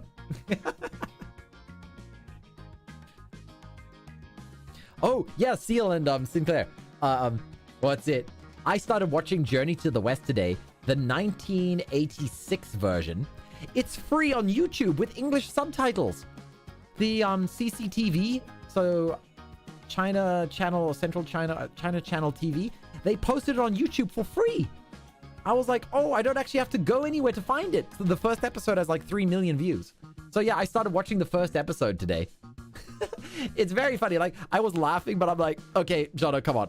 It's 1986 television, okay? Not 1986 Hollywood, 1986 television, okay? It's funny, but I'm enjoying it. It's cool. It's very cool. I'm gonna watch it again too. Yeah. So what's it?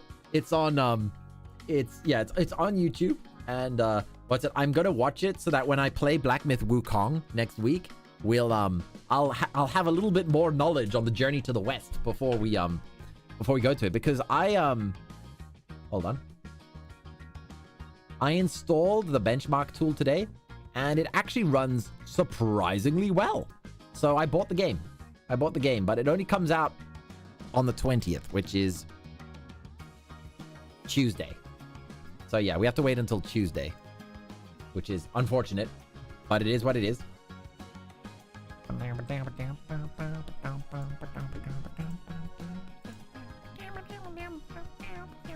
God damn it, I was going to stay up another night watching another series. It's long though. It's like 3 seasons and each episode is 45 minutes. So maybe watch it at 2 times speed. The actor really nailed how to do a monkey though. Like when I grew up in South Africa, I had lots of vervet monkeys. They're sort of like gray monkeys. Like there was a pack of troops that would always come by our garden and would hang out in our garden. And they would always do that sort of like scratch on their chest, that. And the actor for Journey to the West, he nailed that scratch. Like he does it exactly like monkeys do. Like his monkey performance is on point. Like he nailed it. Because I grew up basically watching monkeys in my back garden, so I know exactly how they move and behave and act. And he did a fantastic job. I heard IGN and others are not very happy with it. Yeah, I heard that it's kind of a weird situation. basically a consulting company reached out to the developers saying, hey, give us $7 million. And the Wukong developers were like, why? And they're like, because we have friends in the media. So, you know, we want to make sure that your game isn't offensive. And they said, no, thank you. We're not paying you $7 million. And then all of a sudden, these articles come out based on mistranslated quotes. But what they keep doing is they keep asking, will you comment on that article? And they're like, no, because it's a mistranslated quote. So yeah, there's a whole drama behind that I'm not going to go into because I don't like to cover drama. Like, if I'm going to cover drama, it has to be related to my expertise. So like the Helldivers situation, I worked as a community manager for game companies, so I can contribute something positive there. But as for consulting companies and the game journalism industry and the behind the scenes deals and all of that, I'm keeping out of that. I have nothing to do with that. Not my thing. Sounds like a cartel. Exactly. It's a racket. That's how racketeering works, right? You just be like, oh, that's a nice thing you have there. It would be a shame if something terrible were to happen to it. That's basically what's happening. And the sad thing is that happens a lot. That happens a lot. So yeah, I'm not gonna focus on that because I don't know who's telling the truth there in that situation. At the end of the day, the most important thing is it a good game? Did they succeed? Did they make something that makes people happy? Are people enjoying it? And it looks good. And I'm excited for it. So yeah, I'm gonna play it. It's kind of like how there was a lot of drama around the Hogwarts Legacy game when that came out. And I'm just like, guys, you know, I just want to play a game and have fun. And I messaged a couple of my friends who would be considered on that, you know, on that side, whether, you know, they would be like, they might be upset by it. And I reached out to them and I said, hey, I would really like to stream the Hogwarts game, but you're my friend. And I want to know if that would make you uncomfortable because I value our friendship more than playing a game. So if you wouldn't like me to play that game, I would fully understand. And they said, no, Jono, that's fine. I loved Harry Potter when I read as well. So like, you know, I don't like what J.K. Rowling says and does, but I still grew up reading the books and loving them. So no, you can definitely play it, but thank you for asking for my opinion. So I said to them, thank you so much, because that's what adults do, right? So yeah, what's it? Everything is fine. When it comes to like online drama, I'm very like, I do my best to stay away from it. And let's be honest, if I had not played the Hogwarts Legacy, Lael would never have found my channel. Lael joined our community because Lael had a terrible luck in not being able to play the game early. Lael, are you still here? Lael? I think Lael left. Exactly. Oh, there you are. Yeah, Lael joined our channel because Lael couldn't play the game because of a weird bug. Despite pre-ordering the game, she couldn't play the game early. And since I pre-ordered the game and I didn't have that bug, I was able to play the game early. So Lael, in a frustration, looked for a streamer and happened to stumble upon my channel. So, yeah, what's it? I think that was worth it. Me playing the game brought Lael into our community. So, yeah, what's it? If I never met Tyr, if Nick had never introduced me to Tyr, I wouldn't have met Ciel or Sinclair or KJ or Quippers. I wouldn't have met any of you guys if I hadn't, you know, become friends with Nick and become friends with Tyr, right? This is what I mean when I say, you know, when you're positive and supportive and helpful and, you know, celebrating people's like successes, it raises the boat for everyone. You know, if I'd been jealous of Nick because he has like 450,000 subscribers, if I'd been jealous of Tyr, who's overlapped me on YouTube now, despite, you know, me being on YouTube for 3 years, if I'd let like envy and nastiness and pettiness get in the way, everyone would lose, right? Nobody would be having fun. But instead, I celebrated. I'm so happy that Nick is going to hit 500,000 subscribers. I can't believe how well Tyr is doing on Bilibili. I'm so happy for him. He hit 35,000. I think he may be even more now. Wait, hold on. I've got a shortcut to his Bilibili channel on my web browser, so I can go straight to his Bilibili page. He is currently sitting at... Wait, that can't be right. Not 74,000. Wait, translate. Something's going wrong here. That can't be right. Translate to English, please. Yeah, he's at 32,000 followers. He has almost 1 million views on his content. He's at 747,000 views. So he's almost at 1 million views on his content. Tyr is doing so well. I'm so happy for him. Like, I just love seeing everyone succeed. Good accidents, I guess. And I joined from a random Metal Gear Rising stream. Right, Jetski? Yeah. that video, that live stream VOD popped off. It's got like 1,000 views for some reason. I don't know why, but the Metal Gear Rising community really likes to watch live stream VODs. Maybe it's because they want to see people reacting to the memes. But yeah, if you actually check out the VOD for that Metal Gear Rising, you'll see it'll have like 900 views on one video and 1,000 views on another. I'm like, how the hell do I do this for the rest of my VODs? I would really like that, please. At this point, I don't know how I got here. I just got through to you, Jono. That's true, KJ. I don't know where you came from. I don't know if Hector said he wasn't going to be here. There's a really funny moment that happened, I think it was last year. Tier, Nick, and I were in a call just chatting, and we were discussing about the theory of cross-pollination between viewers. So when people collab together, viewers mix between them. So viewers will like support both, or they'll only support one, or they might find someone new, you know, through it, right? So you sort of like pollinate. They're like bees, you know, traveling between flowers. So we were just discussing cross-pollination between channels. And I was like, yeah, I see Hector in Tier streams, and I see Hector in my streams, and I see Hector in Nick's stream, but where did Hector come from? And Tier was like, I think Hector came from me. And I was like, I think Hector came from me. And Nick was like, no, Hector is mine. Hector was mine. And I'm like, no, it's all good. It was just funny because we all burst into laughter about that, because we're just like this is the thing with content creators, right? Like, we form a bond with our community, and we actually like grow really attached to you guys. And I always get the biggest smile on my face when I see you guys in other people's streams. Like, sometimes I'll open up like Tier stream and I see you guys there, or if I open up Nick's stream and I see you guys there, or I see people in Akumi streams. So yeah, whenever I open up like my friend's streams and I see somebody that's also in my community that's there, it always makes me go, it's great. It's a wonderful feeling. Yeah. Let's see. Lael, it was a blessing in disguise. Was it? Was it really? It led to Lael having to drag a useless bard kicking and screaming through an entire D&D adventure for an entire year. Really? That one Harry Potter glitch resulted in you having to carry an entire bard on your back. Back-breaking work.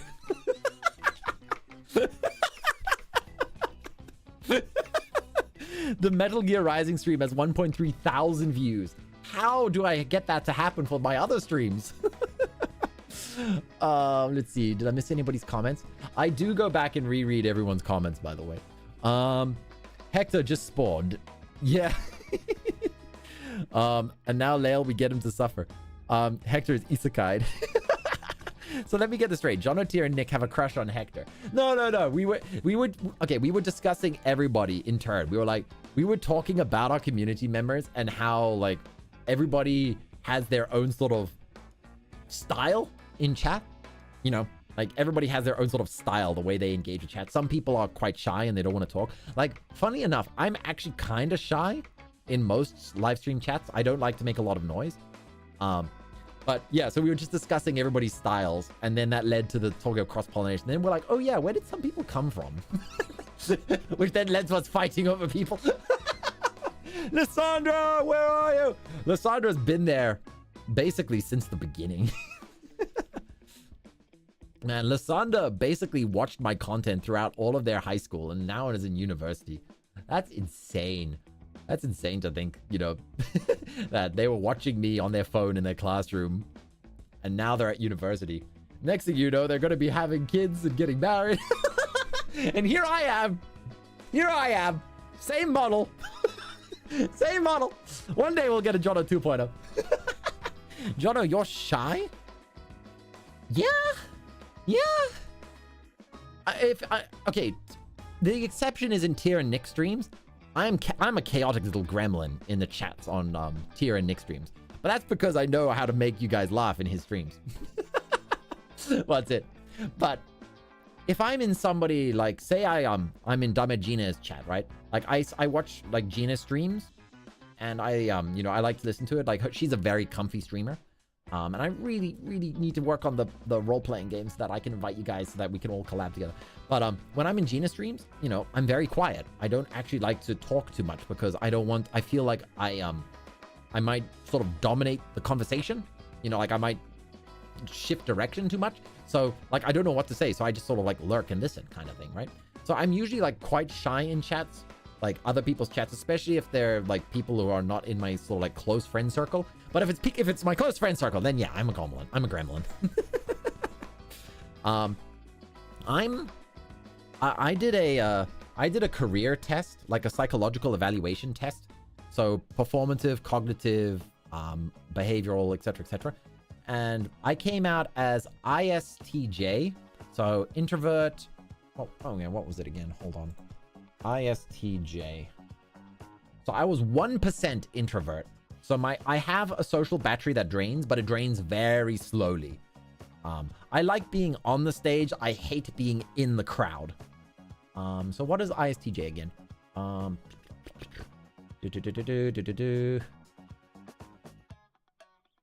Where is it? Introverted, observer, thinking, and judging. Yeah. So those are the traits that I got. And what's it? I also, my career assessment was lawyer, actor, or what was the third one? Science. That was a physicist. Yeah, physics. Yeah.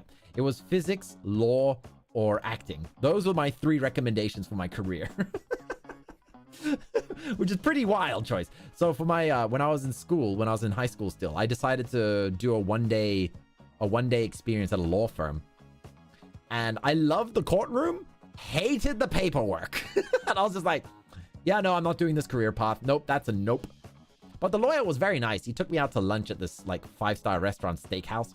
So like we chatted and had a few laughs and such, and he paid for a very, very expensive lunch. We're talking like a $50 steak. So I'm like, I do like money. And I do like the performance in the courtroom, but the paperwork sucks. So when I went to university, I actually did 1 year of physics. Like I was actually like one of the top math students in my class. Like I was a high performing math student, and physics student, and art student, and drama student. Well, not art, but I'm drama. What's it? So when I went to university, I actually did 1 year of physics, maths, and computer science. And I then dropped it after 1 year. I was like, nope. This is not for me. I'm fascinated by the physics, but I hate the math. I hate the math with every fiber of my being. University level math sucks. Triple integration sucks. It sucks so much fun out of life. When you're trying to calculate magnetic fields with triple integration, just kill me. No, that is a no thank you. That is a no thank you very much.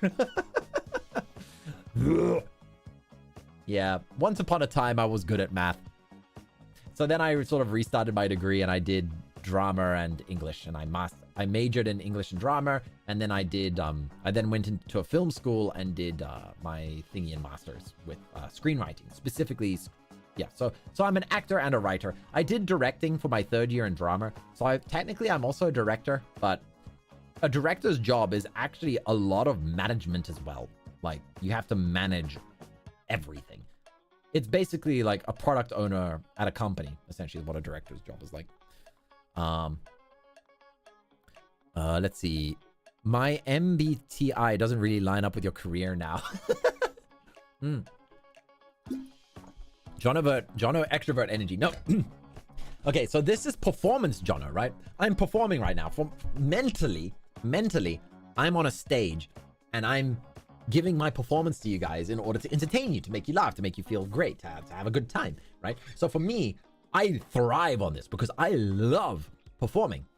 But if you were to put me in a room with like 20 of my work colleagues, after about 3 hours, my social battery will be like emergency power. Like, and it's nothing against my colleagues or anything like that. It's, it's just that it's very rare. Like there are only like a few people in my social circle. Like maybe it's like a limit of like 5 or 6 people that I basically have unlimited energy for, like Nick and Tier and etc. etc.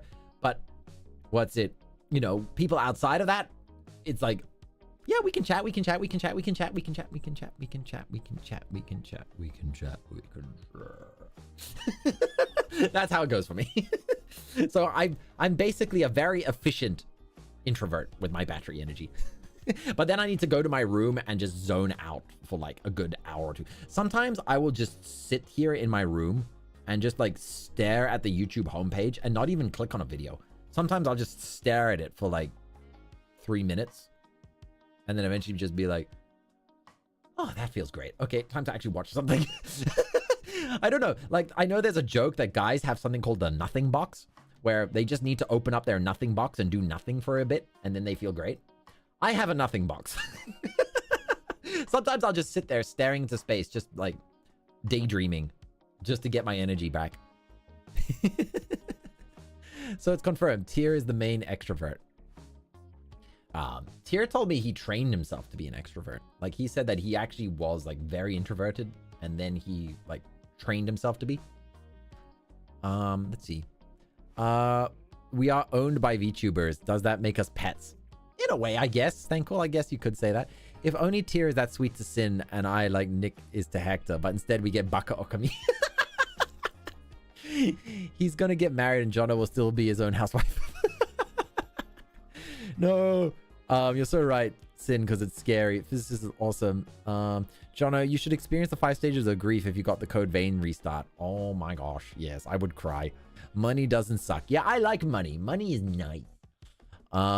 We should take Jono to meet Axel. Axel Hugh? Ooh, triple integration, especially if it's inside a square root. Please, no, you're bringing back bad memories for me. Axel, you'll love Jono so much. The name sounds familiar.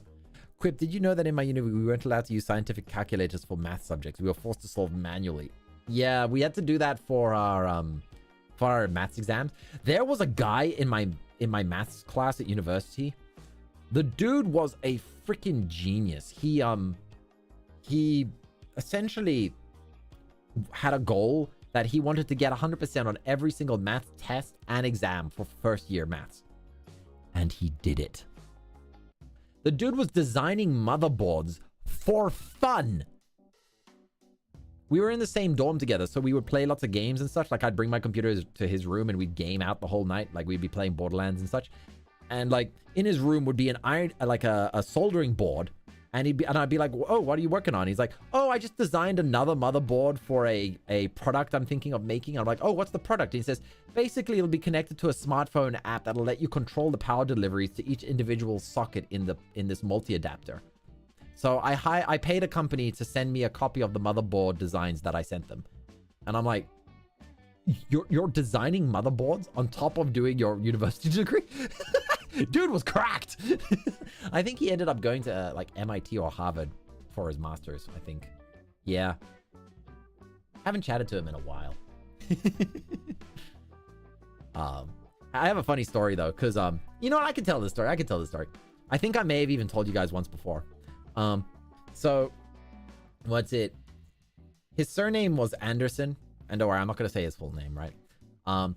But his father owned a munitions factory, and his so the one time he built a portable server in a case that he got from his home, that was from his home that he saw lying around. He's like, oh, this is a nice case, it's got a good handle.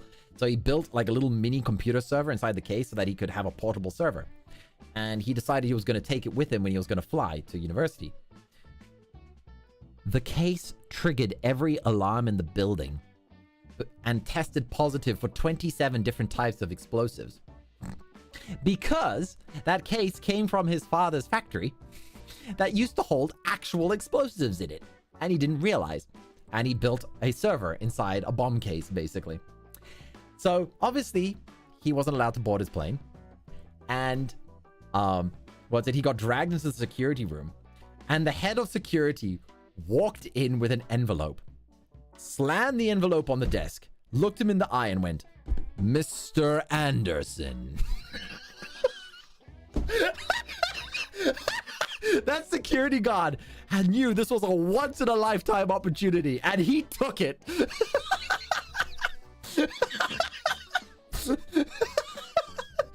My friend was not impressed. He was like, I've missed my flight. I've been 2 hours in security, and you're cracking the Matrix jokes in front of me.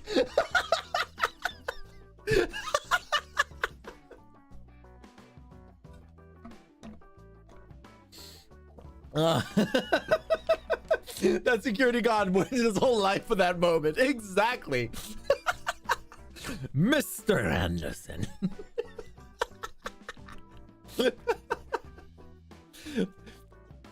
Oh, man.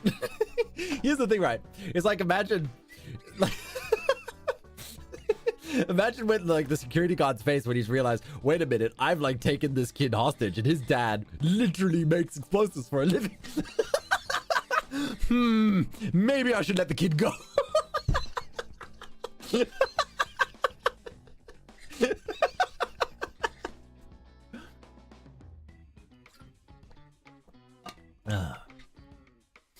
No, I'd be crying if it was him. Oh, yeah. So I have another funny story with the airport thing. So when I worked at Riot Games, they gave us like a lot of merch, like a lot of merchandise and shirts and plushies and stress balls and stuff like that. So they gave, like one of the shirts that they gave me was a Ziggs shirt. Now, I don't know if you guys know who Ziggs is. Just a second. Ziggs.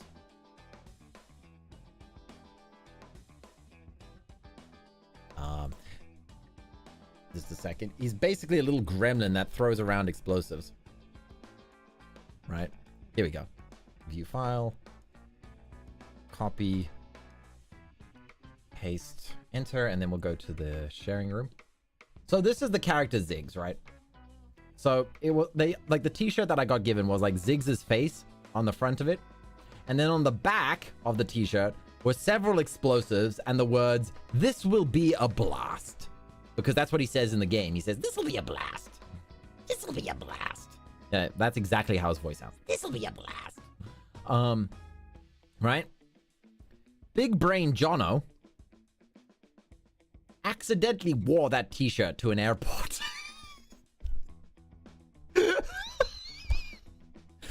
Thankfully, I had a jacket with me. And it was only when I was going through security did I realize that this might be highly inappropriate. So I'm just like, Jono, you are not allowed to take off your jacket while in the airport.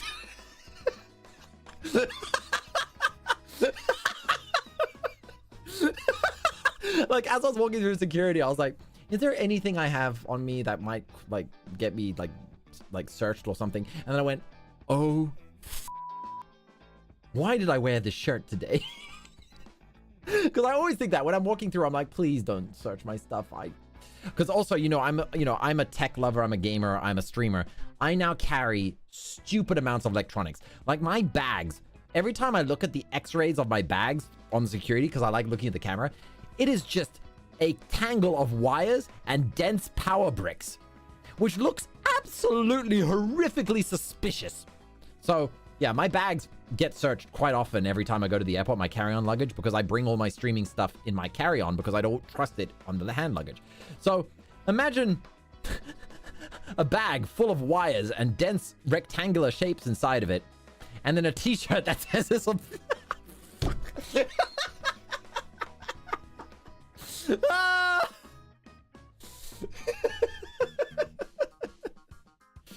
Oh man, I messaged Vitch about the emojis, but Vitch is very busy at the moment, so she said, it'll take a while. It'll take a while before she can work on them. Is it that ugly rat thing? Yeah, I did just show it to you guys, right? Yeah, I did.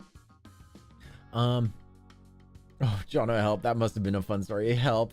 That makes you more sus if you're found out. This right here is why we need the face palm, Jono. Oh god, it looks like you're about to do a heist. You didn't dodge a bullet, you dodged a rocket. Bomb. No, another YouTuber, another boring day. No. If it was a kick streamer, it would actually be an explosive. Kick streamers are so stupid sometimes. The stuff they do for content. Like they would 100% live stream that. Let's see if we can get through security with a bomb. They'll title the stream, "This will be a blast." And then act all surprised when they set off the alarms in the building. I mean, they wouldn't be able to connect the wires, right? Oh, yeah, that requires brain cells. Fair. Fair. They would. Yes, they would. At this point, like, the amount of stupid things people do to get the attention of strangers online boggles the mind. Like, you know, I love watching cat videos, right? That's one of my joys, is watching baby seals and cat videos. Whenever I'm having a bad day, I try to put on those, right? Like watching baby seals making baby noises is so cute, and watching cats is always therapeutic. But I absolutely hate it when I see like you get these two ignorant people sort of like pushing their cats together so that they will slap each other or do something so that they can film it for content. And I'm like, why are you so desperate for the attention of strangers? Like, why are you making your cats fight, like, to get attention? Like, please. And they would. Why do seals and seal sound about the same? Seal, would you like to give some baby seal noises? Oh, no, wait. I have something for us. Wait, where is it? I think it was Phoenix. I think this was thanks to Phoenix's donation during tier stream. Now, some of you know what I'm about to do. I clipped this. Whoops, wrong room. Hold on. Here we go. I clipped this from tier stream because he was doing an ASMR stream and somebody donated this to make him speak like this. What's your tier Nord super omega DD? I was in chat when you did this. He's throwing up.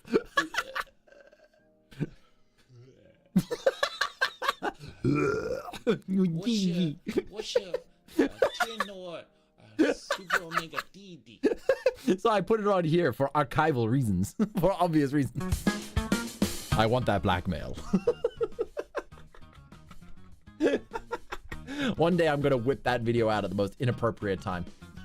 Maybe when I get to like meet his parents, I'll just be like, "Hey, I got a cool video I need to show you." Tirikotu kawaii. Oh my god. I remember bringing a primer for a canvas and it looked like a certain white powder and I got stopped at security at the train station. Oof. Oof. Oh my god, this is upsetting. What the frick did I just come back to? We're just talking random stuff now.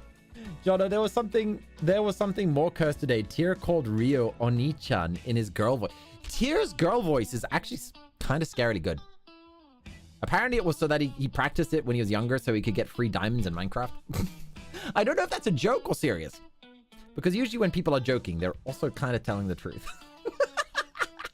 So that's my headcanon. That, young Tyr practiced his girl voice so that he could get free items in video games.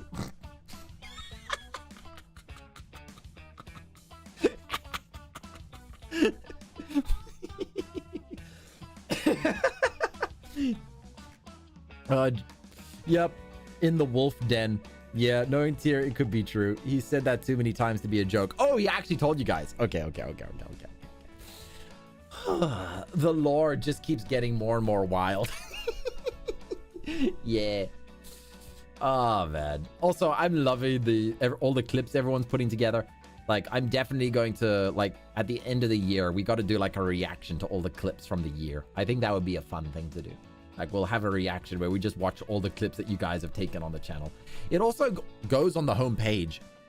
So, what's it? Again, I'm doing this for you guys. Like, I do these streams for you guys. So, I want to celebrate the community clips as well. So, yeah, the community clips are always, like, near the top of the page. So, yeah, I love them. I love them so much. Sorry, coughing. Quipper. So what happened to your diamonds? So that's what happened to your diamonds.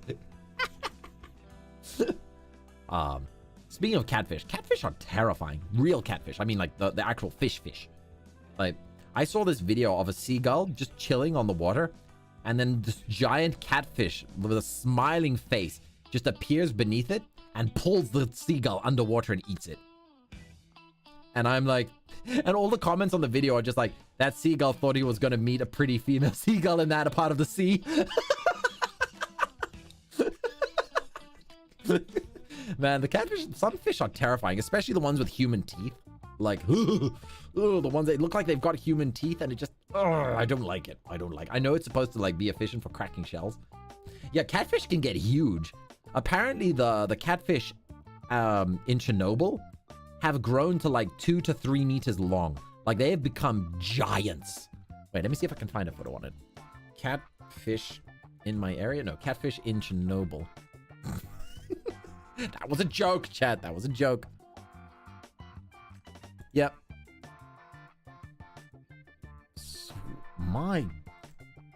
Oh my god. Hold on.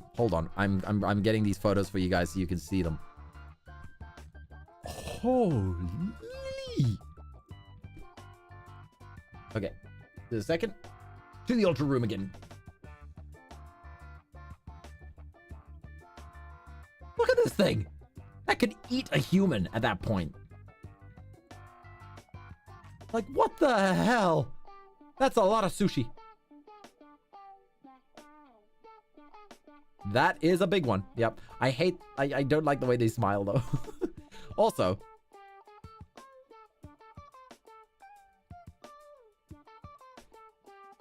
these guys are absolutely ugly and terrifying and gross looking, but they are delicious.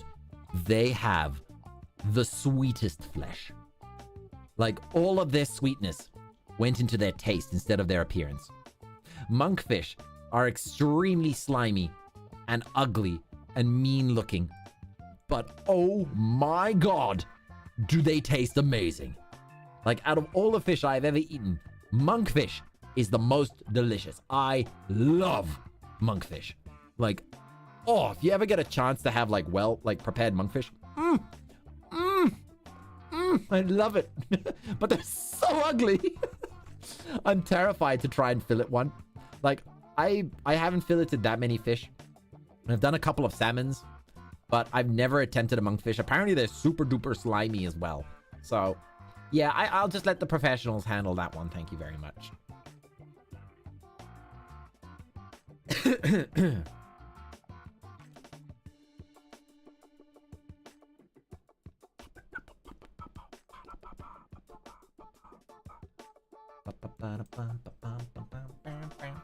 I thought it was an anglerfish. No, it's a monkfish.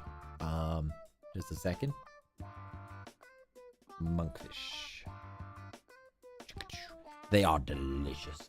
Their flesh is like really sweet. So it's yeah, if you ever get a chance to have like one cooked well, just go for it. You won't regret it. Just don't try and prepare it yourself. Monkfish is greater than monk fruit. You know, I still haven't tried Durin. Even though Tier Noir says that my Seraph model looks like I have Durin fruit for a head. Like, at first he made jokes that it was a pineapple. That this was a pineapple. But now he says if you rotate your character 90 degrees, you kind of look like a Durin fruit. And I was like, no, don't do this to me. Don't do this. No.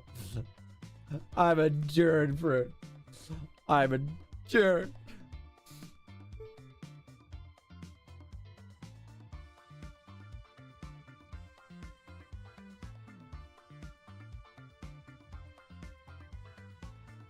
Ah, my legs.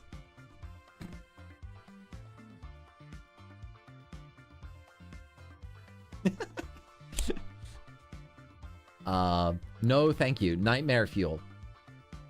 Chernobyl has ironically pretty healthy wildlife. Yeah. No, thank you. I am not eating that. Help. I thought it was an anglerfish. Anglerfish are uglier. Well, yeah. What's it? Like I said, they took all their sweetness and put it into their flesh, their tastiness, rather than their appearance. They traded appearance for inner peace. Durin. You do have Durin hair. Why is that fish becoming a monk? Oh boy, you need to ignore. I think it's because they're patient predators, so they just sit and wait and wait and wait and wait, and then as soon as a meal comes close, they just go.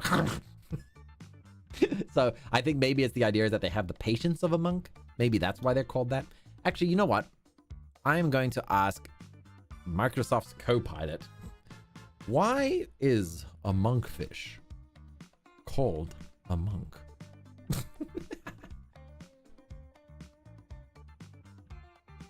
It's processing. Let's see. Generous monks and fishermen. Once upon a time, when monks roamed the docks in search of sustenance, they would ask for any unused fish. The benevolent friars were often given monkfish, perhaps because those fish weren't exactly the belle of the seafood ball.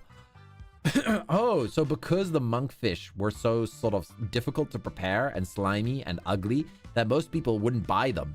So the fishermen gave them to the monks. Okay, that actually makes a lot of sense. Joke's on them, they're delicious. Grizzled fishermen. In a piscine version of Robin Hood, take this monkfish, good friar, and may it sustain you during your nocturnal prayers. But wait, there's more. Monkfish have heads that resemble the cowls worn by, you guessed it, monks. Those elongated tentacle-like spines on their dorsal fin are like the equivalent of the monk's hood. Add that to their long, sinuous bodies and forked tails, and you got a fish that wouldn't be out of place in a medieval script. Okay, so like a Catholic monk, like the European monks. Okay, that's a good one. They lied on their dating profile. It tasted so good. The smell seems like a lie. Wow, Durin smells like the worst thing in the world. Let's eat it. Yeah, that's my theory for, like, people are crazy. The amount of people who died so that we could figure out which mushrooms weren't poisonous. Also, the first human being who discovered that eggs were actually tasty. Wow, that bird pooped a rock. Let me eat it. That's a weird looking stone that bird just pooped. I'm going to put it in my mouth now. Some human at some point in history decided to do that. And thanks to that, we now have an entire culinary field. All because of the humble egg.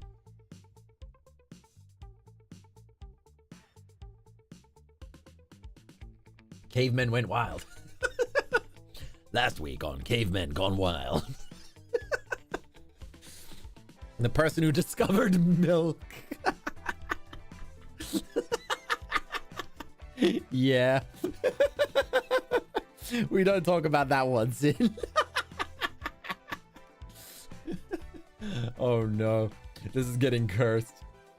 But yeah. All right. Wow, it's almost 11:15. Okay. I'm gonna wrap it up there. But we're gonna play something tomorrow. I haven't decided exactly what it is. But yeah, we'll do something tomorrow evening as well. I'll figure it out. I'll decide on time. But this was a fun just chat stream. I haven't done that many just chat streams, so yeah, I should do some more in the future. It's actually quite nice just sitting and talking for a bit and not sweating like crazy trying to defeat hardcore games like Code Vein and Doom Eternal and Dark Souls. Don't worry, we're starting Wukong next week, so the suffering will continue. And the Doom Eternal DLC, we still got 3 more levels. And then the second DLC. The discovery of cheese. Milk that's off. This is it. Yeah. Yeah, that's also like blue cheese. Like, blue cheese smells so bad, but tastes so nice on a pizza. Or on a burger. I had blue cheese on a burger once. That was delicious. I should really sleep. You've been up for 30 hours. Yep. We're going to wrap up here. Let's raid somebody. Can I get an exclamation mark raid, please? And I will continue working on my covers, but I'm going to ease up a little bit. Oop, I burped. I'm going to ease up a little bit so that I can get my role-playing games ready, because I think you guys would like that as well. I really want to do the fantasy role-play game and the mecha role-play games, so I'm going to prioritize those now as well. But the music will also be coming out at least once a month. Okay. And I still gotta work on my book. I really gotta work on that book. Okay, who can we raid? Who can we raid? Who can we raid? Bum bum ba dum bum ba dum bum. Bum bum ba bum ba ba bum bum bum. Okay. Let's raid Tomo. Oh wait, no. She's doing yeah, she no, I don't like this. I don't like this. She's doing a karaoke, but it's only baby. It's baby voice only, and I don't think you guys want that. Okay. Who else is online? Nyan, I don't know. Ari's okay. Terrence is online. Okay, Terrence is playing with 2 other people. Okay, yeah. Let's raid Terrence. All right. Thank you so much, everybody, and I will see you guys tomorrow for something. Have a wonderful evening. And Ciel, please get some rest. And Lael, I hope that you also rest as well and that you heal from your sunburn. All right. Thank you, everybody. Bye-bye.